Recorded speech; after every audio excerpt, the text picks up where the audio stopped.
That Chair may declare committee in recess at any point. I would also like to welcome the newest member of the committee, Mr. Matt Van Epps. Happy to have you here. You all can sit down for now, please. Purpose of today's hearing is to better understand the worldwide threats facing us today. Under the rules of the House, the chairman is responsible for maintaining order and preserving decorum in the committee room. I expect audience members to be respectful of witnesses, members, and the public. The issues we are debating are important ones that members feel deeply about. While vigorous disagreement is part of the legislative process, members are reminded that we must adhere to established standards of decorum in debate. It is a violation of House rules and the rules of this committee to engage in personalities regarding other members or to question the motives of a colleague. It is also a clear violation of the rules of the House to make statements that might be personally offensive to the President or the Vice President of the United States. Remarks of that type are not permitted by the rules and are not in keeping with the best traditions of our committee. The chair will enforce these rules of decorum at all times and urge all members to be mindful of their remarks. I now recognize myself for an opening statement. Good morning. Welcome to the Committee on Homeland Security's annual hearing on worldwide threats. Our witnesses today are Homeland Security Secretary Kristi Noem, National Counterterrorism Center Director Joe Kent, and Federal Bureau of Investigation Operations Director Michael Glasheen. I appreciate your willingness to testify and address the threats America faces every day at home and abroad. I want to recognize that this is an annual hearing on the the committee expects to hold in September 2026, surrounding the 25th anniversary of September 11th terrorist attacks. This year, we made numerous accommodations considering the record-long Democrat shutdown and your busy schedules. But we expect 2026 to include the Homeland Security Secretary, the NCTC Director, and as in the past, the Director of the FBI. The Department of Homeland Security and this committee were created following the attacks on September 11th and bestowed with the responsibility to secure the homeland from threats and keep Americans safe. The work your agencies do each day furthers that mission, and this committee will always be a strong partner in those efforts. I want to commend all three of you. The border is secure, the flow of drugs is slowing, and violent criminals are being taken off the streets. America is once again a symbol of global strength. However, I'm sure you'll agree it is not time to take a break. It is time for action. We cannot succeed in our collective Homeland Security mission without working together, collaborating, and striving for better. The threats we face are persistent and ever-changing. The days of strictly kinetic strikes are over. The battlefield is not the same as it was on the Western Front in 1914, nor the Pacific Theater in 1941, and not even the Middle East in 2000s. In 2025, we fight our adversaries in cyberspace, we counter radicalization on the internet and in chat rooms, we resist communist China propaganda, we prepare for newfound biological threats, and we combat the flow of transnational criminals across our borders. This is why this hearing is so important. Congress must hear from the executive. Oversight is not unfair, and asking questions is not unwarranted. We must ensure the people's representatives are informed. In less than 1 year, the Trump administration has delivered historic results in securing our borders and dismantling transnational criminal networks. The commitment to restoring and maintaining a state of law and order has resulted in illegal border crossings falling to their lowest level in decades. Compared to last year, nationwide border encounters have plummeted nearly 80%. This is a testament to the administration's enforcement of law and deterrence of further uncontrolled illegal immigration. More and more, both nation-state and rogue actors are turning to cyberspace to conduct nefarious operations against the United States and its interests. Just a few weeks ago, we saw the first mainly autonomous artificial intelligence conducted cyber attack. The AI threat is no longer something out of faraway science fiction movie. Technology improves every day, and so does our adversaries' understanding of how to use it. We must be prepared. We must work together with our state and local partners, as well as the private sector, to share information to better identify and mitigate attacks. We must remain vigilant in the face of threats posed by Russia, China, and Iran. And we must harden critical infrastructure. The United States is entering an unprecedented period of hosting major international events, including 2026 FIFA World Cup, the 2028 Olympic and Paralympic Games in Los Angeles, and nationwide celebrations marking the nation's 250th anniversary. These mass gatherings will test the nation's ability to secure large crowds, safeguard foreign delegations, and maintain operational community continuity amid evolving threats from nation-state adversaries, foreign terrorist groups, transnational criminal organizations, and lone actors. Trump administration is employing a whole-of-government approach to ensure these events are safe and secure. However, host cities and law enforcement shouldn't shoulder significant burdens in planning and resourcing. Persistent challenges include coordination shortfalls, intelligence sharing gaps, and jurisdictional limitations, particularly at ancillary venues such as athlete housing, training facilities, hotels, and fan zones. All of this is on the backdrop of the upcoming 25th anniversary of the horrific terrorist attacks of September 11th that took the lives of thousands across New York, D.C., and Pennsylvania. It is why I sought this chairmanship and what guides me every day in this work. We all share the same goal: keep Americans safe, regardless of the threat. I look forward to the witness's testimony today, and I hope we can work together to ensure we achieve this common goal. I now recognize the ranking member, the gentleman from Mississippi, Mr. Thompson, for his opening statement. Thank you very much, Mr. Chairman. And before I start, let me welcome Mr. Van Epps to the committee. Mr. Chairman, thank you for getting the Secretary of Homeland Security and National Counterterrorism Center Director here today. Your predecessor couldn't seem to get that done, and I appreciate your commitment to holding this hearing. Each day, we've had more examples of Republicans abdicating their constitutional oversight responsibilities. Fortunately, unlike other chairs in this body, it appears that if you are serious about this committee work being done, and I compliment you for that. As I look at the witnesses table, though, I can't help but notice that FBI Director Kash Patel isn't here with Secretary Noem and Director Kent. I'd also say that we have just been provided Secretary Noem's testimony.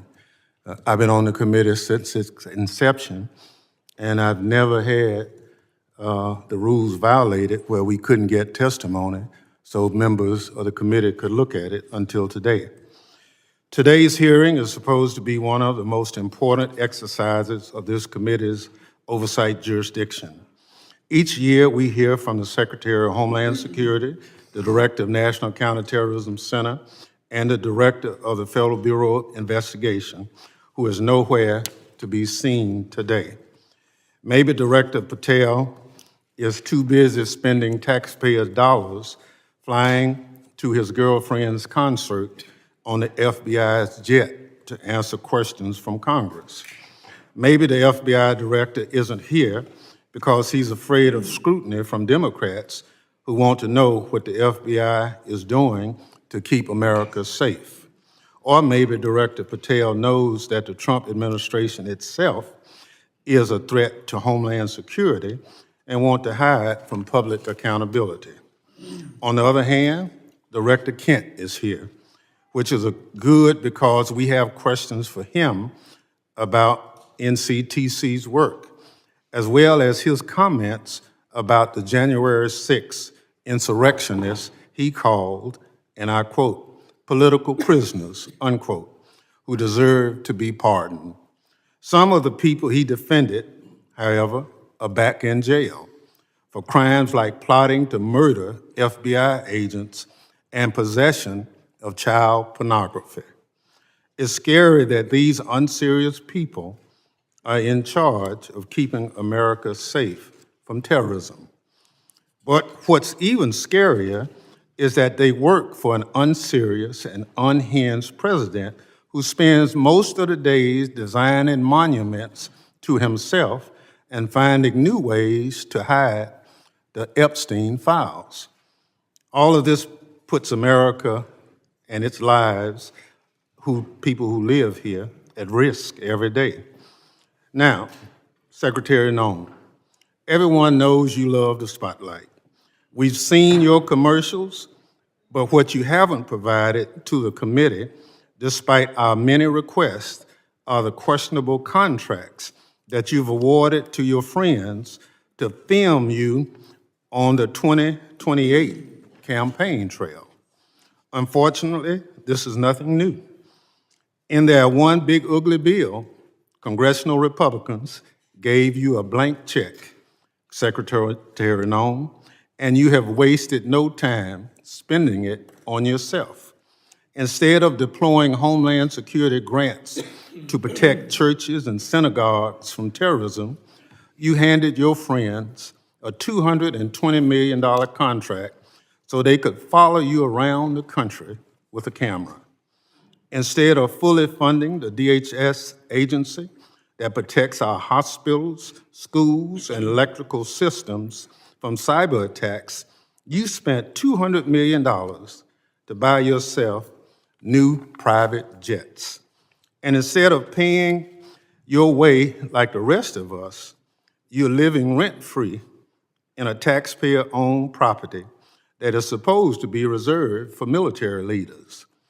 Every penny that you spend on yourself represents the blood, sweat, and tears of hardworking Americans who expect their tax dollars to be spent on Homeland Security, not promoting you and your interests.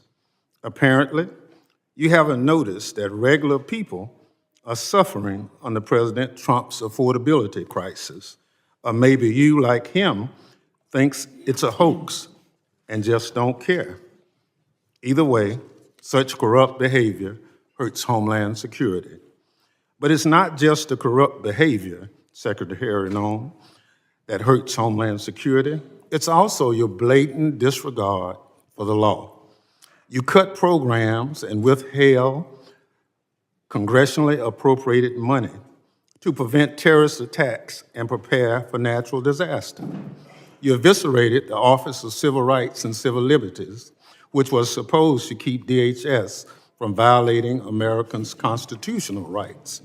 Within your own department, you illegally fired employees and retaliated against whistleblowers who reported wrongdoings at DHS. And during a shutdown, when frontline employees were working without a paycheck, your press shop never stopped using its social media accounts to push out racist and xenophobic posts. Throughout your tenure, you've diverted resources from critical Homeland Security agencies and programs to carry out an extreme immigration agenda. You illegally ordered people deported to El Salvador, despite a federal court order and Department of Justice counsel instructing you to not do so. You illegally ignored a federal court order and shipped people off to South Sudan without due process. You are illegally blocking members of Congress from conducting oversight of ICE detention facilities, even though federal law demands that we have access. In the process of carrying out this extreme agenda, at your direction, DHS has terrorized, beaten, and detained hundreds, if not thousands, of American citizens. At your direction, DHS has illegally detained and deported American citizens, including U.S. citizen children with cancer. At your direction, DHS has illegally gassed, pepper sprayed, and put their knees on the necks of Americans, including military veterans and clergy. At your direction, DHS has illegally tackled, beat up, and humiliated United States citizens, including senior citizens. At your direction, DHS has illegally tased, maced, punched, and even shot Americans. Black and brown Americans, in particular, have been racially profiled, detained, and locked up, and sometimes with tragic consequences. It's just one awful incident. A pregnant U.S. citizen was reportedly thrown to the ground, kicked, and left in handcuffs for hours after immigration officers did not believe that she was an American. She later lost a baby. You cannot enforce the law by breaking the law, Secretary Noem. That's not how justice works. It's not right, and it's un-American. And when Congress tries to carry out its constitutional oversight responsibilities, to question you about your department actions you hide, often with the help of congressional Republicans. Never in the history of the committee has a Secretary of Homeland Security hidden from congressional oversight like you and your department have, Secretary Noem. Our oversight letters to you go unanswered. You owe us by extending the millions of Americans who sent us to Congress as their representatives a response to over a dozen letters. Your predecessor came before this committee regularly under administrations of both parties, but under President Trump, you and other department officials have rarely shown their faces at committee hearings. In the first year of President Biden's term, his administration made 28 appearances before this committee. 28. Under President Trump, DHS officials have appeared only 3 hearings before this committee, just 3. You, Secretary Noem, have appeared before this committee just twice. That's fewer appearances than your predecessor, Secretary Alejandro Mayorkas, who Republicans lambasted for not coming before the committee more often. It's interesting how my colleagues on the other side are now. Secretary Noem, I'll give you one thing. You showed up today rather than throwing a civil servant under the bus like Director Patel did. But you have systematically dismantled the Department of Homeland Security, put your own interests above the department, and violated the law. You are making America less safe. So rather than sitting here and wasting your time and ours with more corruption, lies, and lawlessness, I call on you to resign. Do a real service to the country and just resign. That is, if President Trump doesn't fire you first. I yield back. Gentleman yields back. Other members of the committee are reminded that opening statements may be submitted for the record. I'm pleased to have a highly distinguished panel of witnesses before us today. Pursuant to Committee Rule 8C, I ask that the witnesses please rise and raise their right hand.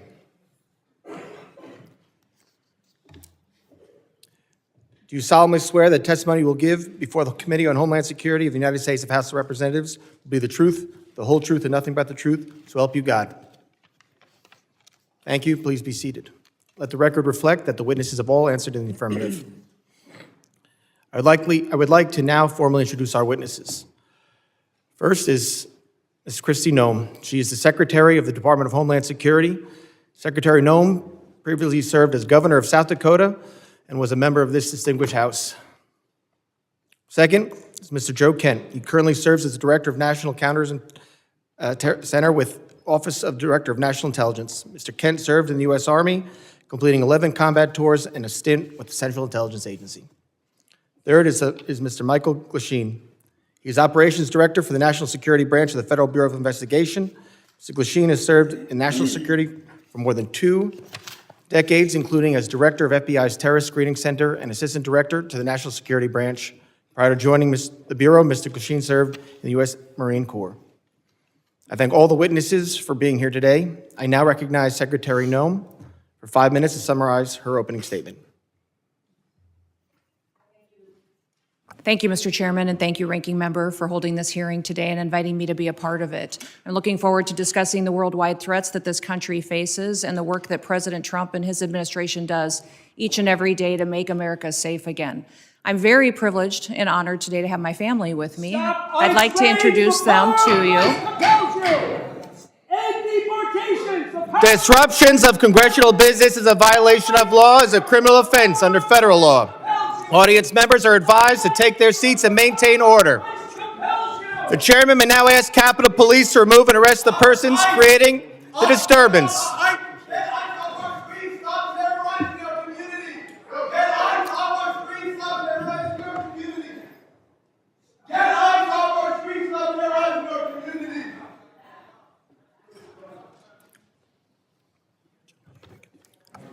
Secretary may continue. Chairman, I'll continue.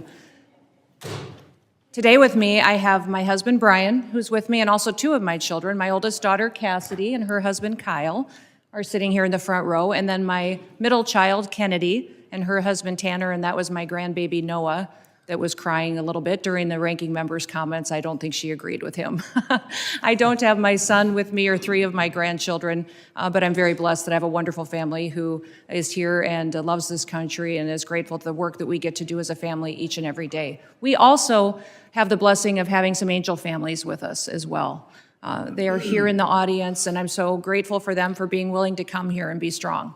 It's hard to lose someone that you dearly love to illegal criminal activity, to people who never should have been in our country to begin with, and to lose those loved ones to drug overdoses that get perpetuated by the terrorist organizations that filter them into our country that President Trump works so hard to stop. So I'm grateful that they're here and that they are telling their story. Under President Biden, he closed the office in the Department of Homeland Security that serviced these families. He closed it because he didn't want them to speak. He didn't want them to have support or services.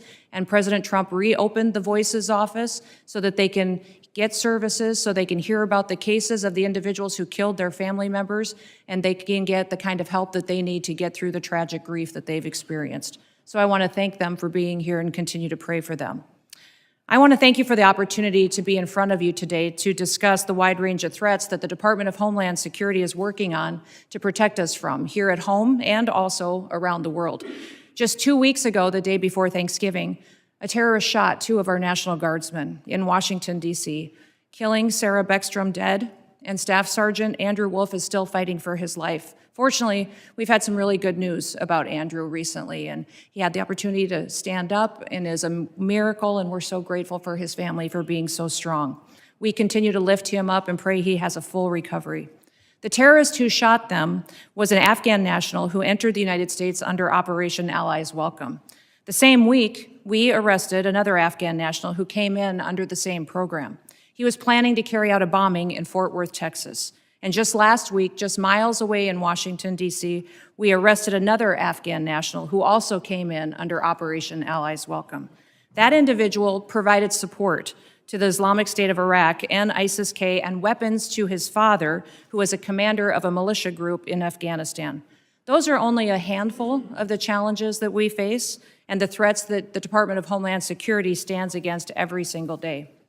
Under President Trump's leadership, DHS is securing our borders, we're restoring the rule of law, and we're protecting the homeland. DHS is eradicating transnational organized crime and the stopping of deadly drugs from continuing to be funneled into our communities. We're ending illegal immigration, returning sanity back to our immigration system, and we're defending against cyber attacks against our critical infrastructure. We have sent a strong message to criminal illegal aliens that we will find you, we will arrest you, and we will deport you. Our message has resonated to over 1.5 million illegal aliens who have gone home on their own voluntarily. At the same time, we as a country are still dealing with the mistakes, the errors, and the willful disregard of the last administration. For 4 years, the Biden administration allowed millions of people to come into our country illegally. Millions more in our country were exploited and were brought in under parole programs without even basic vetting. As a result, we've seen terrorist attacks and heinous crimes committed against American children and families by criminal illegal aliens and violent perpetuators who should have never been allowed into this country in the first place. Transnational organized crime groups, including Mexico's Sinaloa, New Generation Jalisco, and other drug cartels, they cause chaos and they harm American interests.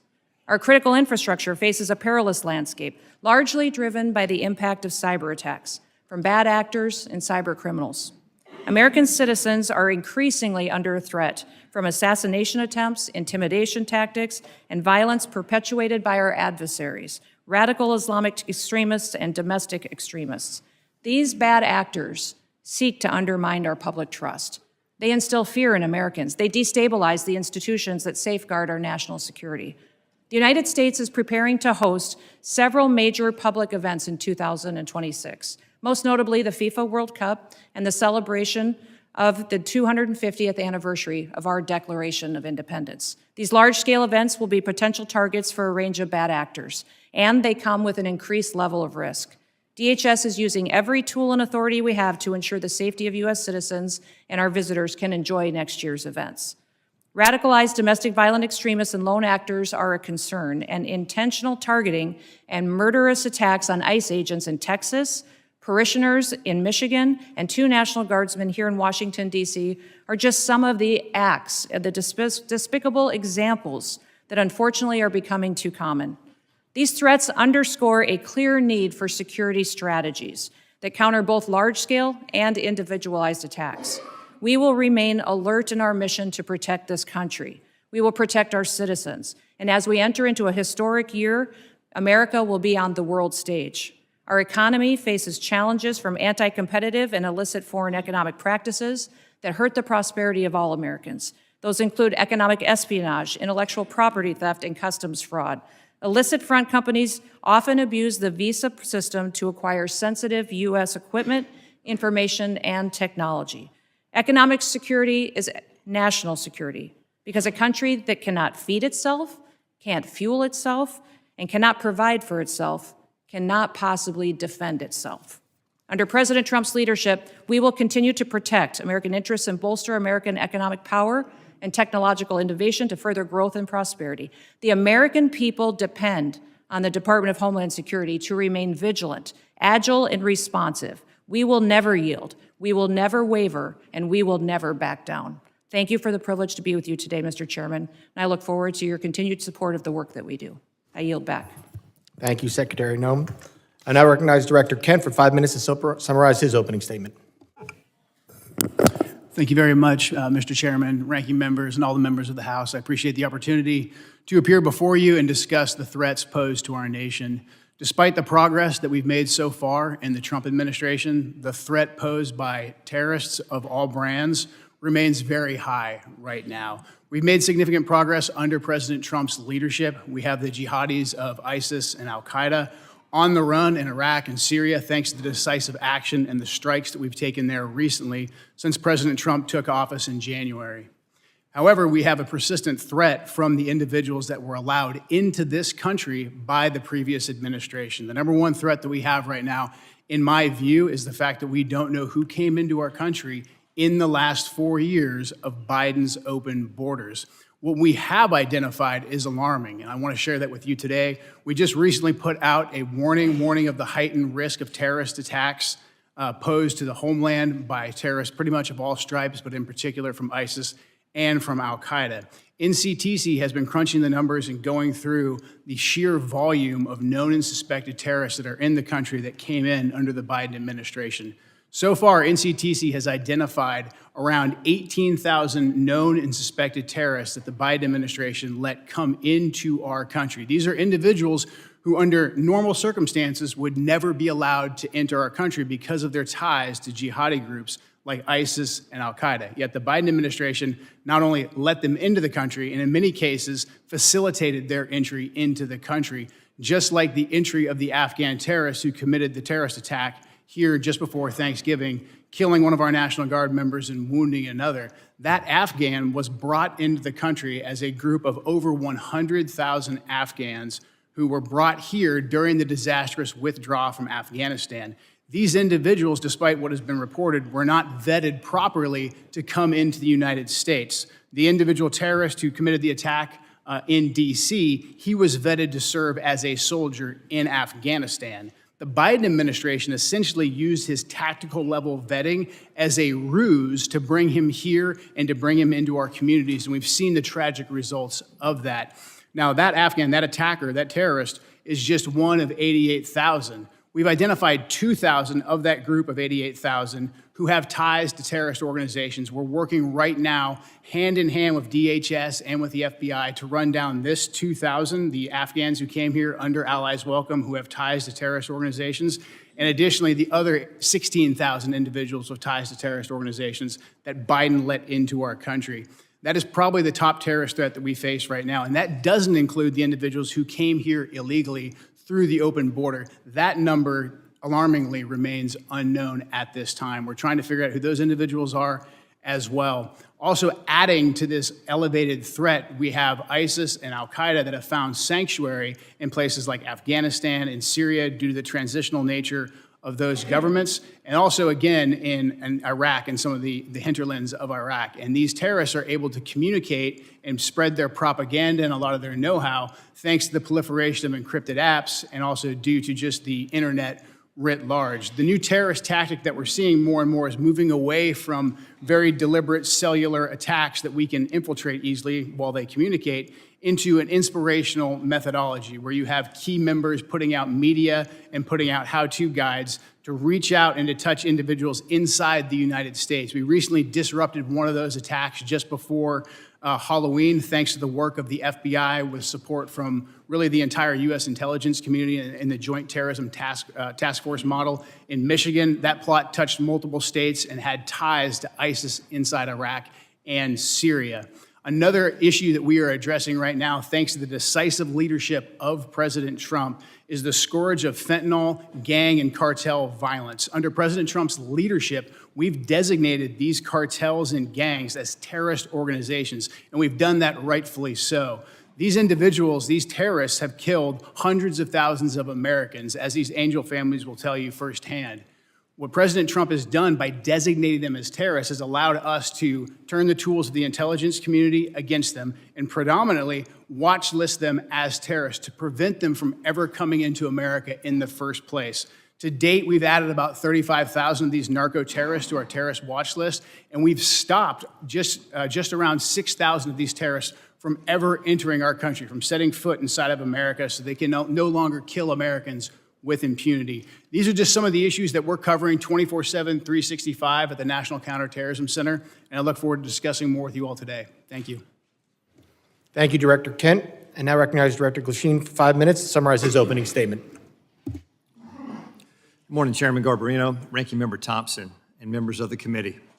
I'm Operations Director Michael Glasheen. I oversee the FBI's National Security Divisions. I am honored to be here with you, representing the people of the United States, the FBI, who tackle the complex and grave threats we face with perseverance, professionalism, and integrity.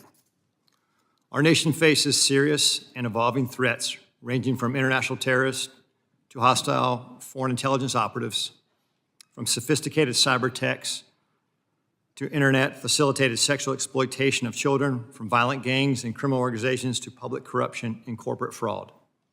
Keeping pace with these threats is a significant challenge. Our adversaries take advantage of the internet, social media, and emerging technologies like artificial intelligence to influence the American people, facilitate illegal activities, and recruit followers. Even as 2026 marks the 25th anniversary of the 9/11 attacks, terrorism remains a persistent but evolving threat. Over the past several years, the FBI has identified a particularly concerning uptick in the radicalization of young people. Radicalization of domestic terrorists most often occurs online. Social media and encryption have increased the speed and accessibility of the violent extremist content. International terrorists continue to pose one of the greatest, most immediate threats to the homeland.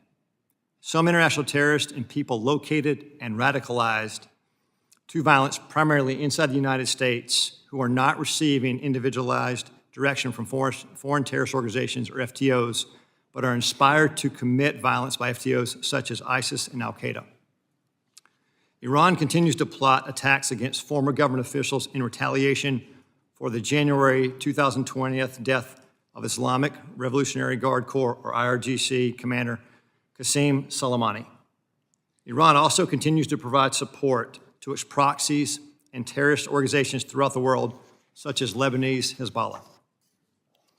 China, Russia, Iran, North Korea, and criminal ransomware continue to be the top cyber threats facing the United States. And there's no clear line where cyber criminal activity ends and nation-state activity begins. Critical infrastructure remains a highly attractive target for cyber criminals and nation-state actors due to the potential to cause widespread disruption, financial damage, and risk to our national security. The United States faces foreign intelligence threats as nations such as the People's Republic of China, Russia, and Iran become more aggressive and capable than ever. The PRC has deliberately created an environment that abuses global interconnectedness and encourages intellectual property acquisition using human intelligence officers, corrupt corporate insiders, foreign direct investment, and cyber intrusions. Russia continues to seek and acquire U.S. technologies to help her build its defense industrial base, relying on complex procurement networks to evade U.S. export controls and sanctions. The United States faces many criminal threats, including violent crime, financial and healthcare fraud, transnational and regional organized criminal enterprises, crimes against children, and human trafficking, violent threats against public election officials, personnel, and public corruption. Currently, the FBI-led task forces are staffed with over 9,000 federal, state, local, tribal, and territorial partners. Many of these task forces are focused on cartels, violent crime, drug trafficking, child exploitation, and human trafficking across our nation's communities. The FBI has and continues to establish strong capabilities to assess the threats, share intelligence, and leverage key technologies. We recruit the best to serve as special agents, intelligence analysts, and professional staff. Our leadership team views change and transformation as a positive tool for keeping the FBI focused on the gravest threats facing our nation.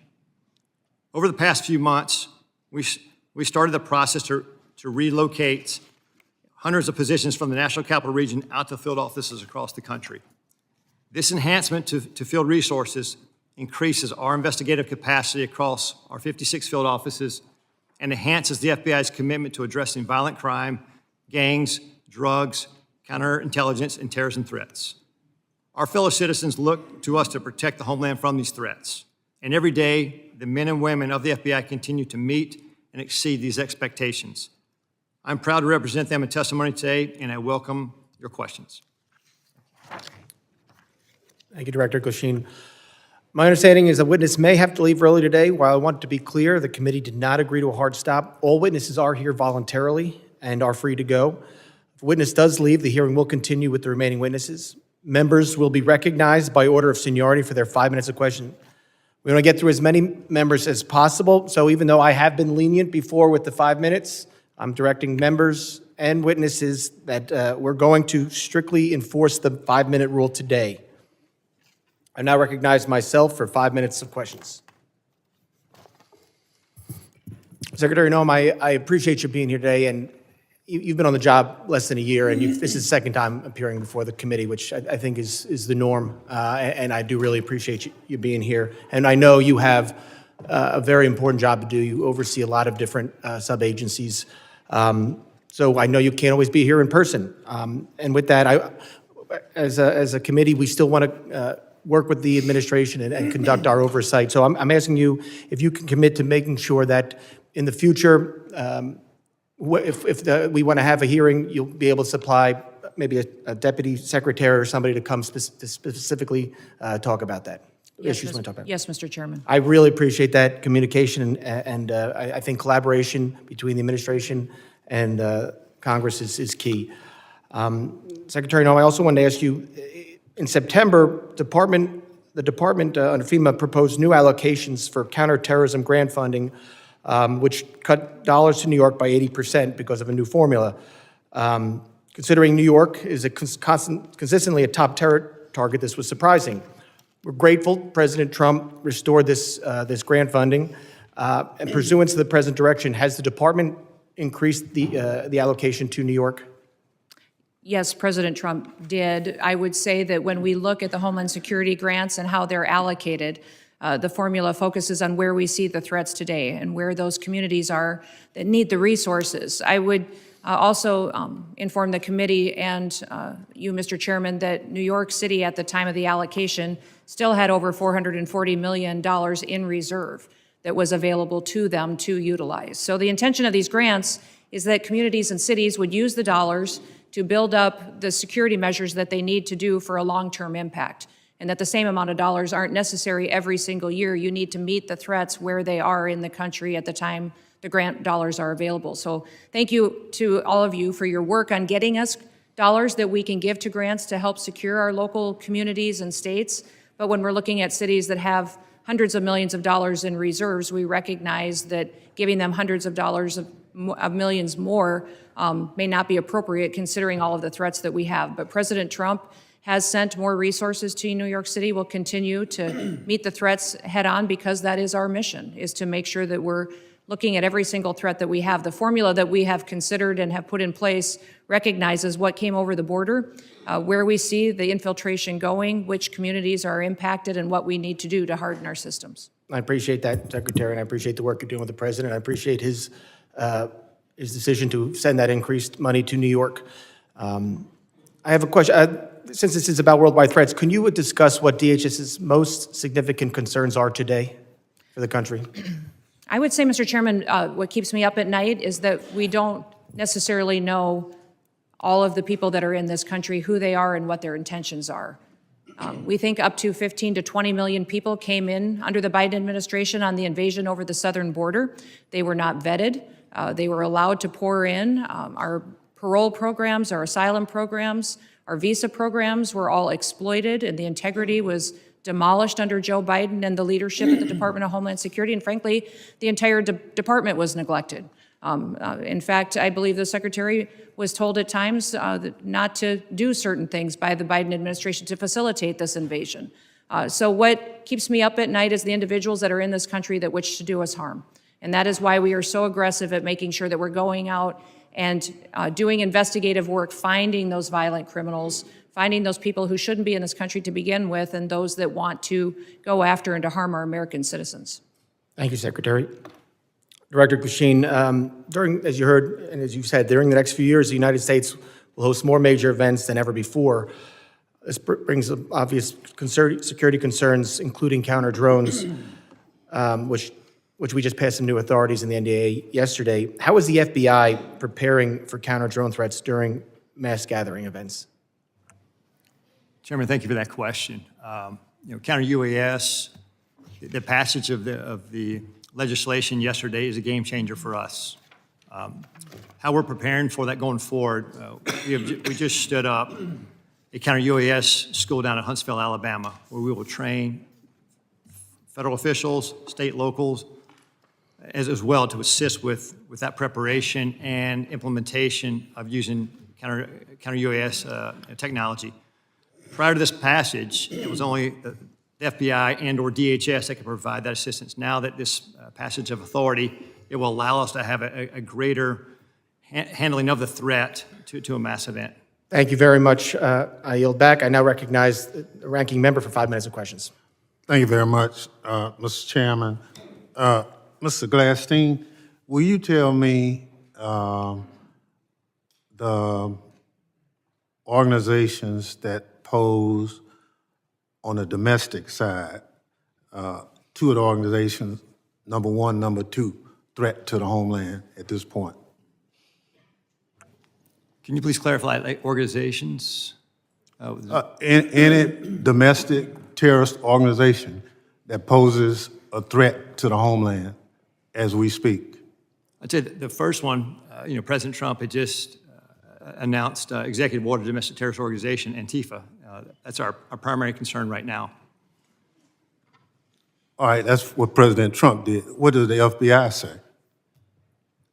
We share the same view. When you look at the data right now, you look at the domestic terrorist threat that we're facing, right now, what I see from my position is that's the most immediate violent threat that we're facing on the domestic side. So where is Antifa headquartered? What we're doing right now with the organization. Where in the United States does Antifa exist? Yeah.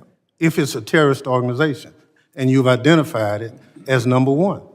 We are building out the infrastructure right now. So what does that mean? We trying to get the information. You say Antifa is a terrorist organization. Tell us as a committee, how did you come to that? Where do they exist? How many members do they have in the United States as of right now? Well, that's very fluid. It's ongoing for us to understand that. The same, no different than Al-Qaeda and ISIS. No, I don't want you, I'll ask one question, sir. I just want you to tell us. If you said Antifa is the #1 domestic terrorist organization operating in the United States, I just need to know where they are, how many people. I don't want a name, I don't want anything like that. Just how many people have you identified with the FBI that Antifa is made of? Well, the investigations are active. So you wouldn't come to this committee and say something you can't prove, I know. I know you wouldn't do that. But you did. Madam Secretary, you and the gentleman from NCTC reference the unfortunate accident that occurred with the National Guardsman being killed. You think that was an unfortunate accident? I mean, It was a terrorist attack. wait. Look, I'll get it straight. Then you can He shot our respond. National Guardsman in the head. Look, Mr. Chairman, will you direct the witness to allow me to ask my question? It was an unfortunate situation, but you blamed it solely on Joe Biden. I want you to know who approved the asylum application for this same person. Mr. Thompson, this individual that came into the country. No, I want to know who approved. Congressman Thompson, I want No, you to no, understand. no. When this individual came No, into the I'm not- country, I'm he not came gonna let you- under I'm not gonna let an you- evacuation of Afghanistan under Operation Allies Welcome, was thoroughly vetted by the Biden administration at that point in time, allowed into our country, and then was never followed up. I want to remind Reclaim everybody my in time. Congress. Reclaim my time. We follow the law, and every asylum is supposed to have a check-in every single year, and the Biden administration failed to do that. They vetted this individual, allowed them into our country, and did not do due The witness will allow the gentleman to ask his question. Yes or no? Who approved the asylum claim? The application on the asylum was thoroughly filled out by information that was gathered by the Biden administration. So the His Biden asylum- administration approved the asylum. His asylum application was put into place under the rules established by the Biden administration. Reclaiming my time. I don't want to file perjury charges against you, but I'm of the opinion that the Trump administration, DHS, your DHS, approved the asylum application. The asylum application moved forward under all of the information and vetting processes that were put in place under the Biden administration, which is when vetting happened. And that's what President Trump has changed. Under President Trump's administration. Reclaim my time again. When It's obvious you don't want to answer the question. Mr. Kent, do you want a shot at it? The individual was vetted to serve as a soldier in Afghanistan, and that vetting standard was used by the Biden administration as a ruse to bring him here. Had we followed the standard operating procedures for special immigrant visas, Reclaim my time. that individual and none of the Allies Welcome people would have come to America. That's on Joe Biden. Gentleman's just time has answer the- expired.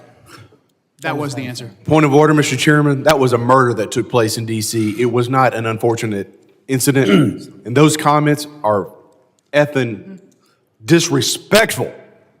Who is that? Gentlemen, Expect better from the It's not a valid point of order. I will now recognize the gentleman from Texas, the former chairman, Mr. McCall, for 5 minutes. Thank you, Mr. Chairman. Madam Secretary, great to see you. This hearing reminds me of the novel A Tale of Two Cities. They see it, the Dems see it as the worst of times, but I see it really as the best of times. And what do I mean by that? Under the Biden administration, 15 to 20 million illegal aliens, unvetted, as you indicated, came into this country. What I think most disturbing is Director Kent's testimony. 18,000 known or suspected terrorists got into this country under the Biden administration. That's why we impeached Mayorkas. I was one of the managers. He told his Border Patrol, you don't have to pay attention to federal law when it says shall detain aggravated felons. He disregarded federal law and says, you know what, may detain. It's discretionary. And guess what? We have thousands of aggravated felons now, or if not millions, in this country today. That was the worst of times. Let me go to the best of times. Most secure border I've seen in my 22 years in Congress. And I've dealt with this for a long time. Coming from Texas, being chairman of this committee, the daily crossings are 95% down from the prior administration. That's the best of times. Zero catch and release. My very first bill in Congress 22 years ago was to end catch and release. 22 years later, we finally have achieved that goal. That, Madam Secretary, is the best of times. An all-time record low. America is safer today. I feel so. And when I look at the Venezuelan vessels attacked, the president had every right under the Constitution, Article 2, international waters, cartels designated as FTOs, coming into our country to spread poison to kill Americans. If that's not self-defense, I don't know what it is. And then finally, Madam Secretary, thank you for taking out the shadow Iranian oil tankers headed from Venezuela to Cuba, getting around our sanctions that Congress passed. I'm finally seeing an administration flexing its muscle in this hemisphere, which has been neglected for so many years. So air, land, and sea is your charge. It's the military's charge as well. I see the land secure. I see the maritime borders getting more secure, and I applaud you for that. On the air secure piece, I chair the Special Events Task Force. That's FIFA, the Olympics, the 250th anniversary.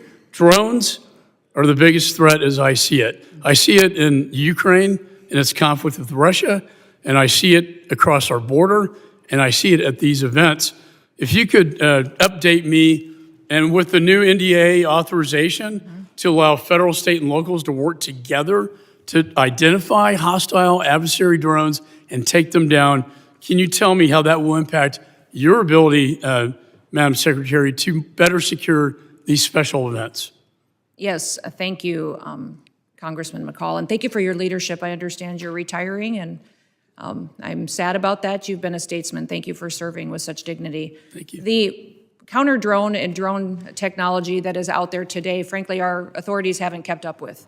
And so thank you for that legislation. Thank you for giving us the opportunity to truly defend the homeland. Here at the Department of Homeland Security, we are going to be investing upwards to $1.5 billion into drone technology and counter-drone technology and mitigation measures that we can deploy not just across different NSC events or large-scale events that we're responsible for the security on, but also that we can use to partner with cities and states for celebrations and different things that they may hold as well. So we have the responsibility at the Department of Homeland Security for FIFA and the 11 cities that will be hosting the matches here in the United States, also the Olympics, the America 250 celebrations, also other national security events that happen, such as Mardi Gras and other events that are going on throughout the country. So this program that we will have will not only work within the events that the department is responsible for, but we will be able to sign agreements with states and cities to provide measures that they don't currently have. And we're working with the FAA as well to get what we need to be able to operate. And we don't want just to detect, we don't want to just monitor, we need to mitigate. We need to take these drones down. We need If to I could add, my time's going to expire.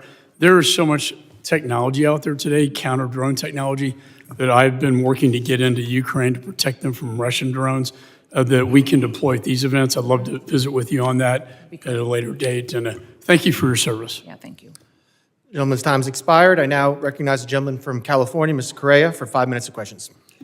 Thank you, Mr. Chairman, and I agree with my colleague from Texas. It is a tale of two cities. Secretary Noem, Trump administration, you're going after the worst of the worst criminals, and we agree with you. The problem is 70% of the people you've arrested have no criminal record. You're going after non-criminal immigrants, U.S. citizens, and permanent legal residents. Donna Hughes Brown, Irish citizen, green card holder, 48 years in the United States. She also happens to be the mother of a U.S. Marine, sister to a retired Army colonel. She's in ICE detention since July.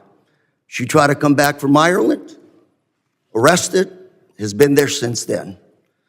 Her crime? She wrote 2 bad checks for less than $80 a decade ago. You arrested her, she's in custody. Her husband, Jim Brown, came to us and told us her story. Jim told us, I voted for President Trump because he promised to go after criminals in our community and not people like my wife. If I can, I'd like to play a video for you.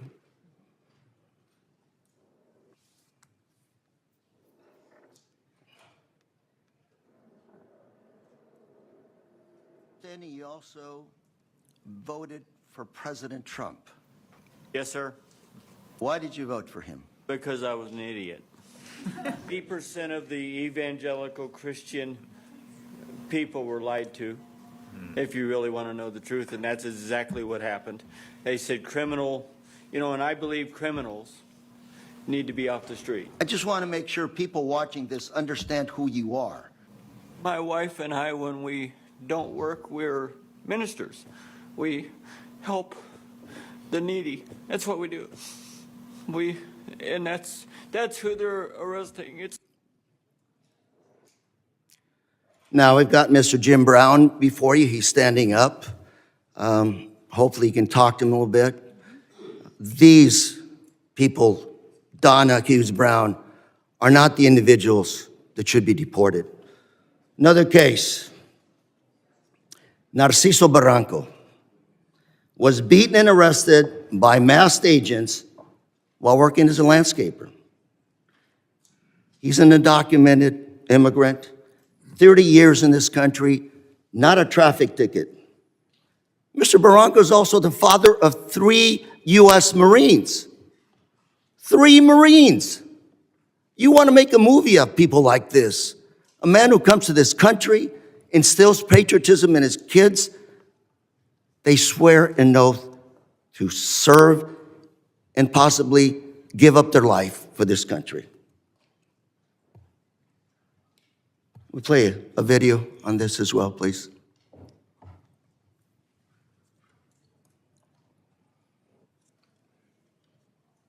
Masked federal agents were filmed pinning a man to the ground and repeatedly striking him in the head and neck before putting him in an unmarked car. The man in the video has been identified as Narciso Barranco and is the father of 2 active duty Marines and 1 Marine veteran. The Department of Homeland Security said an illegal alien was arrested by Border Patrol agents after he, quote, assaulted federal law enforcement, adding that Barranco, quote, swung a weed whacker directly at an agent's face. Video shared by DHS and reviewed by CNN shows Barranco running with a weed whacker, but does not show him striking officers. I also have with us today Alex Barranco behind you, a retired Marine. That's his father. And Alex, on behalf of myself, members here, I want to thank you for your service to our country, and we also thank your brothers for serving our great country. Thank you very much. Got another case. George Rete, 25-year-old, native of California, my home state. He's a U.S. citizen, Army veteran who served in Iraq. Well, on his way to work, he came to an immigration checkpoint. Pulled over. I don't know where officers deployed tear gas on him, broke his car window, pepper sprayed him, and dragged him out of his car. An American citizen held for 72 hours without any charges, wasn't even given the opportunity to shower, to wash off that paper Gentleman's spray. time's expired. I now recognize the gentleman from Mississippi, Mr. Guest. Mr. Chairman, I have 2 articles I'd like to present for the record. Unanimous consent. Under President Trump, an agency intended to keep Americans safe has diverted resources from child abuse, trafficking, and terrorism to immigration enforcement.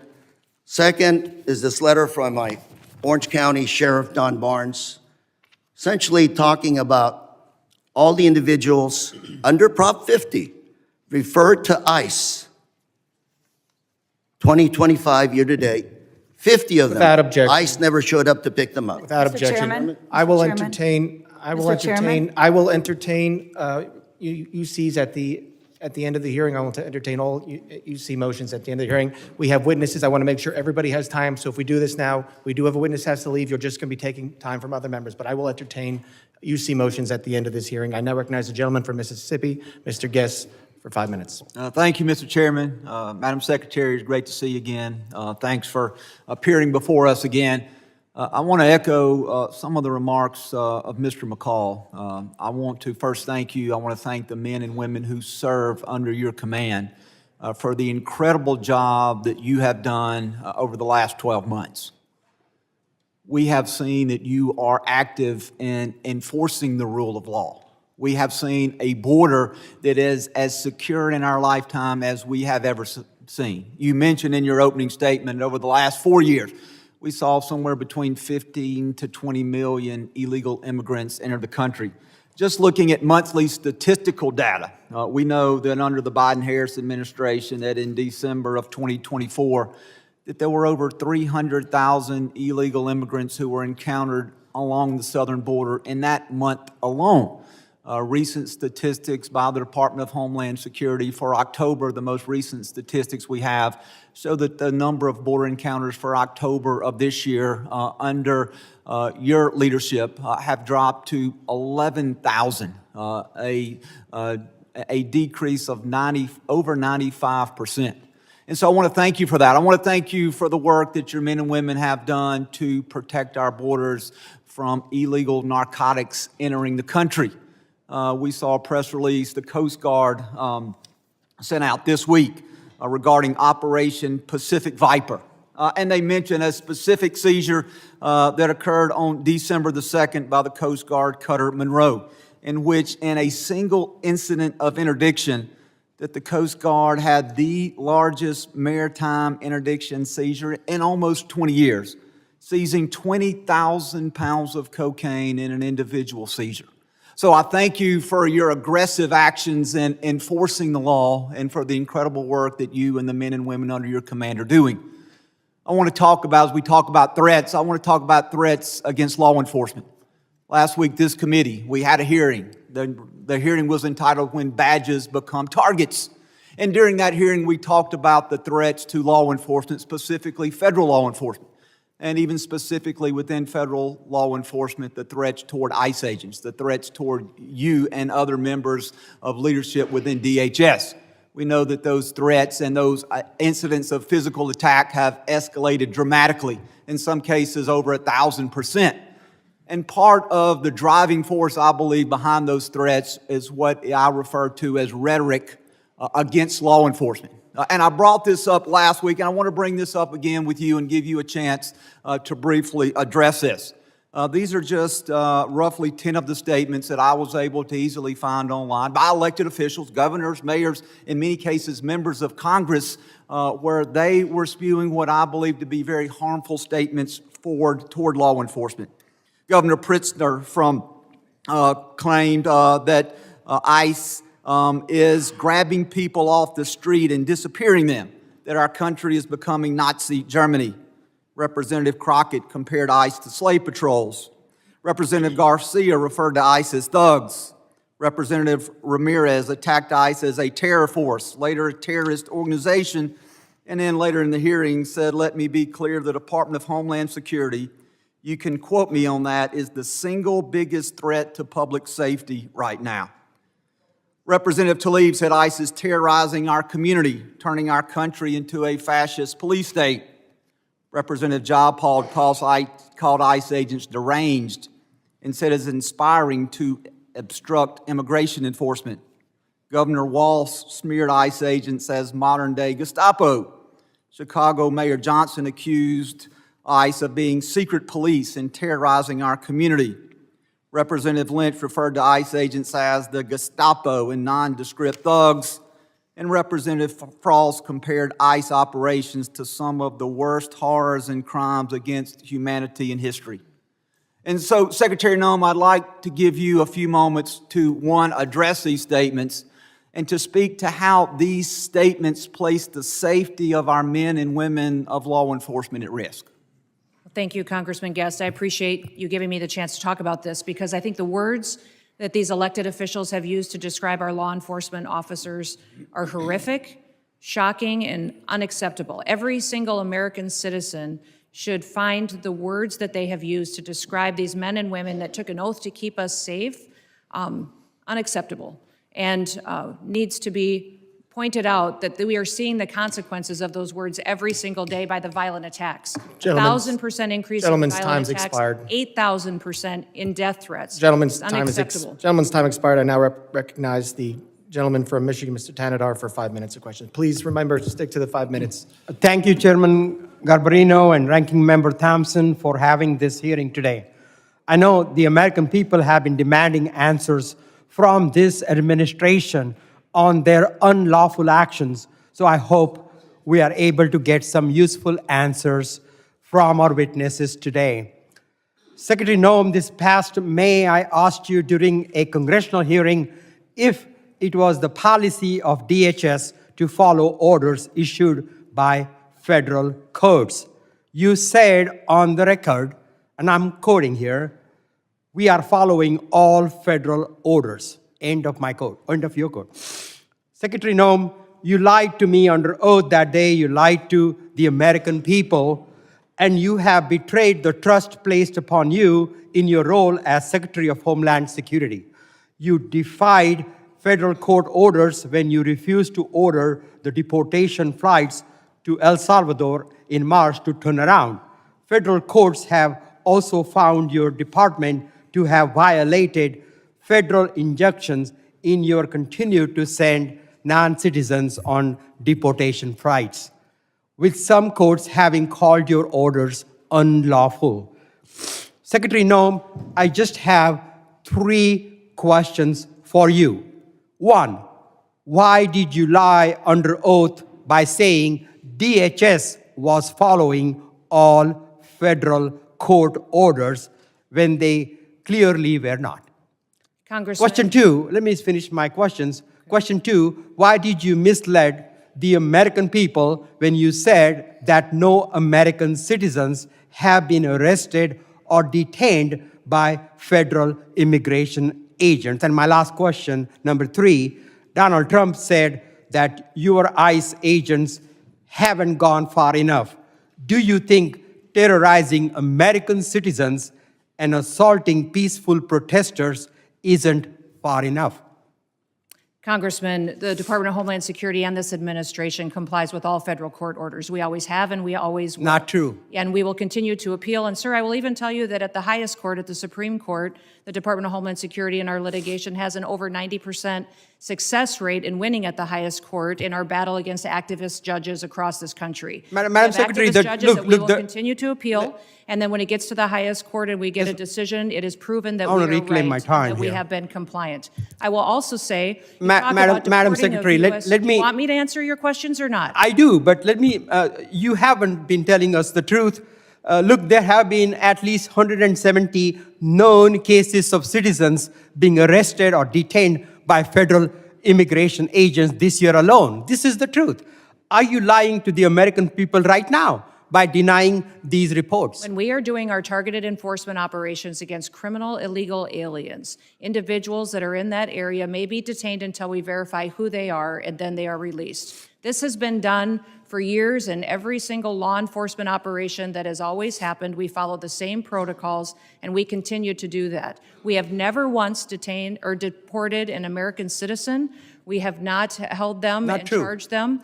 When we find out Not and true. verify their identity, then that is when they are released. You also asked about ICE agents going far enough. Sir, I will tell you that every single ICE agent, CBP agent, federal law enforcement officer that's out there doing their work every day, none of them will rest until our communities are safe. None of them will rest until Secretary terrorists, Noem, it criminals is a fact that off you of our ignored federal streets orders. and our children and our grandchildren can grow Let up me in a reclaim my country that time truly here, is please. safe. Let me reclaim. Secretary Noem, it is a fact that you ignored federal court orders in March and in May of this year.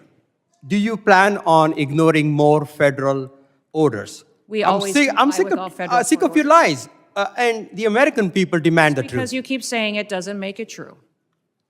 I am sick of your lies. The American people are sick of these lies. American people demand truth. America is very happy that finally they have a president in the White House that gets up every day to keep them safe. Madam Secretary, your incompetence and your inability to truthfully carry out your duties of Secretary of Homeland Security, if you're not fired, will you resign? Sir, I will consider your asking me to resign as an endorsement of my work. Thank you very much. I yield back my time. Gentleman yields back his time. I'll remind members that they are entitled to ask questions during their time. Witnesses are entitled to answer those questions. Members are entitled to reclaim their time. So if we're going to have questions and answers, please allow it. You can reclaim your time if you want, but witnesses are here voluntarily. Please at least give them a chance to answer the questions that you're asking. I now recognize the gentleman from Texas, Mr. Pfluger, for 5 minutes of questions. Thank you, Mr. Chairman, and it's unfortunate that our colleagues on the other side of the aisle for 5 straight years now have no concern for anything worldwide threats-wise, and have proven that. We're supposed to be talking about worldwide threats, but unfortunately we're talking about homeland threats in our homeland. And Director, can you just reaffirm the number for us of people that match the terror watch list that are in our country? There's 18,000 known and suspected terrorists in the country right now that came in under Joe Biden's watch. 18,000. 18,000. That's unbelievable. It's unbelievable. And that's just what we know of, Congressman. Secretary, despite even members on this committee that have called our law enforcement and ICE and DHS and Border Patrol and other agents names and slandered them, I support you and I support what you're doing to secure the homeland. The Working Families Tax Act allocated $13.5 billion to the Department of Homeland Security and the Department of Justice to reimburse states for the cost of the Biden-Harris administration's open border policies. No state suffered more than Texas. Fentanyl, drug and human trafficking, violent crime, stress on local emergency response services caused substantial damage to my district, to our state, to my constituents, to people that live and work in Texas. And in response, our state launched Operation Lone Star to secure the border when the Biden administration abdicated their responsibility to do that. We built miles of border wall, we had other barriers, we deployed state troopers, National Guard to deter the invasion that we suffered during this time period, which cost our state over $11 billion. And so as part of this Working Families Tax Act, we allocated $13.5 billion to reimburse those states. Last month, along with our senators, I led the Republican Texas delegation in sending a letter to you and Attorney General Bondi highlighting this and requesting that the state of Texas be fully reimbursed. And I wanted to get a status on that reimbursement today. Yes, thank you. And we still to this day remain incredibly grateful to the state of Texas for their leadership during that time. That was challenging times,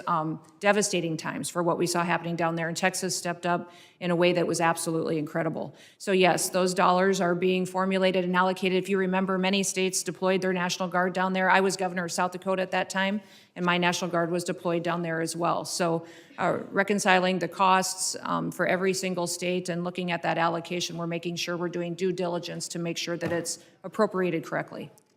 And just to be clear, I want to make sure that that money does come in the form of the reimbursement to Texas.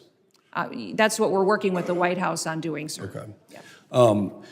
When it comes to what Director Kent talked about, these 18,000 people, can you give us an idea of who these people are, what type of threat they pose to us? We saw it wasn't some accident. This was an assassination and a murder.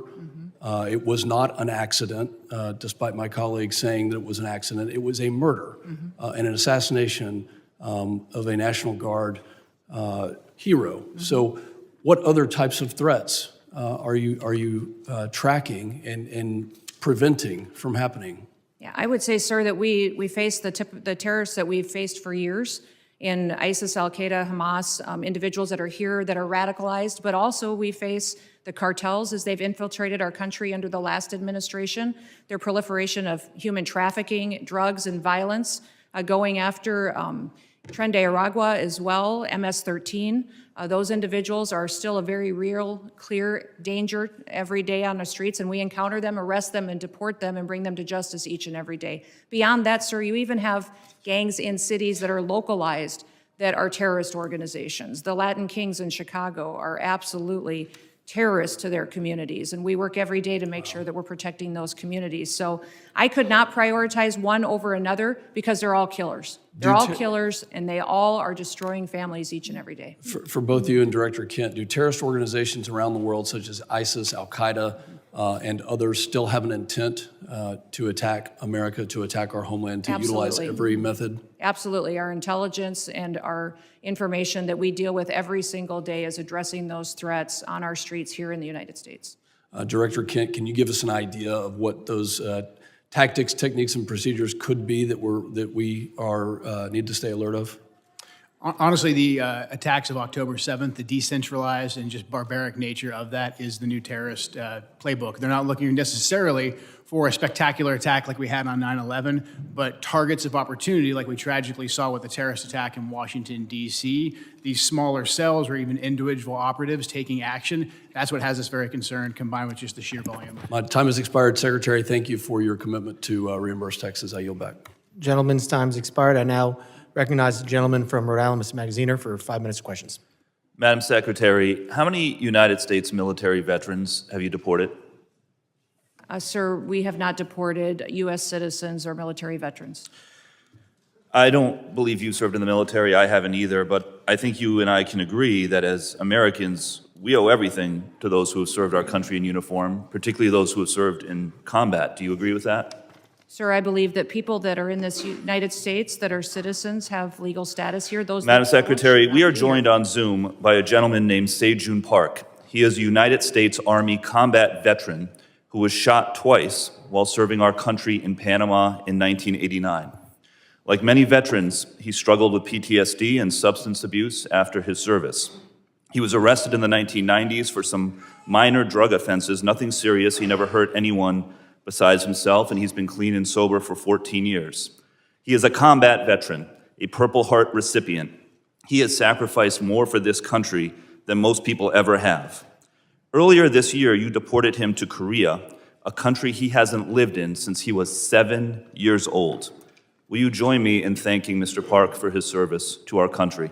Sir, I'm grateful for every single person that has served our country and follows our And laws. can you please And tell knows Mr. that our Park laws why are you important deported and him? every one of them needs to be enforced. But you understand that many veterans struggle with PTSD, many veterans struggle with substance abuse challenges. This man took 2 bullets for our country. You have broad authority, by the way, as Secretary, to issue humanitarian parole, to do deferred action. Will you commit to at least looking at Mr. Park's case to see if you can help him find a pathway back to this country that he sacrificed so much for? I will absolutely look at his case, but I want you Thank to you. remember that Madam our Secretary, the programs man need to have behind you, integrity as please well. stand up, sir. His name is Jim Brown from Troy, Missouri. He is a Navy combat veteran who served our country in the Gulf War. He's married to a woman named Donna, who came to our country legally from Ireland when she was 11 years old. She has lived here for 48 years. Because of you, Jim's wife Donna has been in prison for the last 4 months. She did not come here illegally, and she has never committed any crime other than writing 2 bad checks totaling $80 10 years ago. She is currently in prison and facing deportation. Ms. Noem, will you thank Mr. Brown for his service to our country? Thank you, Mr. Brown, for your service to our country. Now, what possible explanation can there be for locking up his wife for 4 months when she has committed no crime other than writing a couple of bad checks for $80? Sir, it is not my prerogative, my latitude, or my job to pick and choose which laws in this country get You enforced. have and broad which ones discretion don't. as the Secretary. We need to follow You can issue the law parole, you and can do all enforce kinds the of things, laws. but you're choosing not to. Will you commit, again, to just reviewing Donna's case and reuniting this combat veteran with his beloved wife, who also loves this country? I will review the case.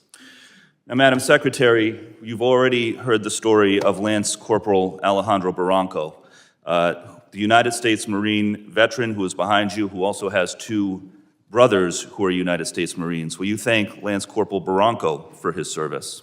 Thank you for your service. His father, Narcisco Barranco, is a landscaper in California who has lived peacefully in our country for 30 years and has no criminal record. Last spring, while he was mowing the lawn at an IHOP, ICE agents tackled him in the street and imprisoned him for weeks.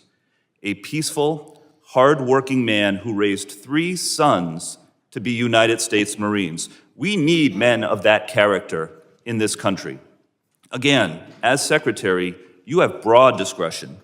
Will you consider Lance Corporal Bronco's father for parole in place to stay in our country, owing to the fact that he has contributed to our country by raising 3 United States Marines?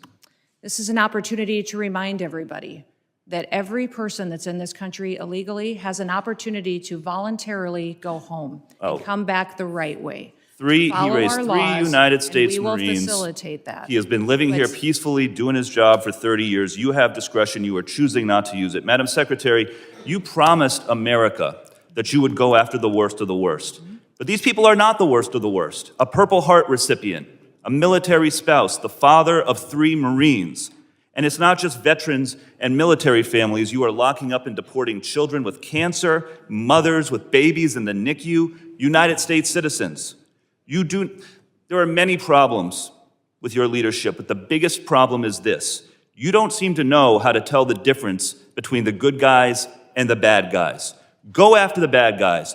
Go after the terrorists. Do not go after veterans, Marines, children, Gentleman's United time's States expired. citizens. I yield back. Time's expired. I now recognize the gentlelady from Georgia, Ms. Green, for 5 minutes of questions. Thank you. The previously Democrat-controlled administration allowed over 13 million border crossers from over 170 countries and territories to break our laws, invade our country, rape our women and children, and murder our own people. They set all-time records for the highest number of illegal aliens ever encountered in a single day at 14,500, in a single month at 370,000, and in a single year at 3 million, not including the known gotaways. Thanks to Secretary Noem and the hard work of Tom Homan and all the brave men and women at DHS, our new Republican-controlled admin has produced the safest and most secure border our country has ever seen. Thank you very much for that. For the 7th consecutive month, U.S. Border Patrol released 0 illegal aliens into the United States. Daily average apprehensions at the southern border are 95% lower than the daily average under the last administration. 10 months under Trump has seen less apprehensions than 1 month under Biden. Since January 21 through the end of November, there have been 117,105 total enforcement encounters along the southwest border, which is nearly 40% less than the monthly average during the Biden administration. Meanwhile, there has been an 8,000 increase in death threats against ICE law enforcement.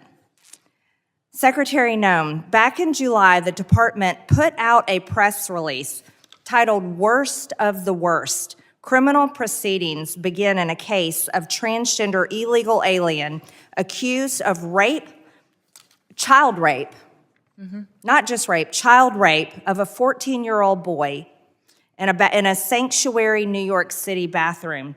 I wanted to highlight this case because it encapsulates so many different violent policies of Democrats. This is an increase in trans violence with their embrace of gender ideology, an egregious catch and release policy implemented under the last 4 years, and sanctuary cities that harbor criminal, illegal alien monsters that have raped and murdered many Americans. Can you discuss further what you're facing in these sanctuary cities and the illegal alien monsters that have been released into American communities under the Biden administration? Yeah, unfortunately, Congresswoman, we arrest individuals like that every day because they're so prevalent on our streets, because of what happened under the Biden administration. Every day we're able to go out and encounter and bring to justice individuals who are raping our children, murdering our mothers, our grandmothers, our families are devastated by them. And I'm shocked at the Democrats' constant defense of these individual criminals over the American citizen that is out there just trying to live their lives, put food on the table, and live the American dream. And what we do at the Department of Homeland Security by making sure that we're out enforcing the law every day is making sure that those families get a chance to do that. So I'm so grateful for them. The 8,000% increase in death threats is real. These ICE agents and CBP officers that are out on our streets doing God's work live in these communities. They live there. These are their families and their neighbors that they're protecting, and they get up every day and do that job because they believe in their mission. They take an oath, and they are honorable men and women who are serving with greatness during a challenging time when activists and radicals attack them and put their lives in danger. I think it's shameful to see the defense of individuals who break our laws. We are a nation of laws. If we are not a nation of laws, we're no nation at all. And that is what we are doing every day, is following those. If you guys don't like the law, go change it. That's your job. You don't complain. I was raised by a dad who said we don't complain about things. We fix them. Well, go fix them. If you don't like the law, quit bellyaching, quit hitting and attacking our ICE officers, quit going out and protesting and screaming vile things at them, quit calling them names. We wouldn't let our children do that. Go do something that actually matters by having an honest debate and changing the law. That's your jobs. You all should be fired, in my viewpoint. I agree. Thank you so much for that, Secretary Noem. Back in 2021, I was one of only 16 members who voted against the Allies Act of 2021, which increased the number of special immigrant visas for Afghan nationals and loosened vetting requirements for eligibility. This brought in over 76,000 Afghans. Director Kent, what actions are being taken to identify and remove any of the 100,000 Afghan nationals admitted under the Biden admin who may have ties to terrorism, like the one who shot 2 National Guard members, tragically killing Sarah Beckstrom here in Washington, D.C.?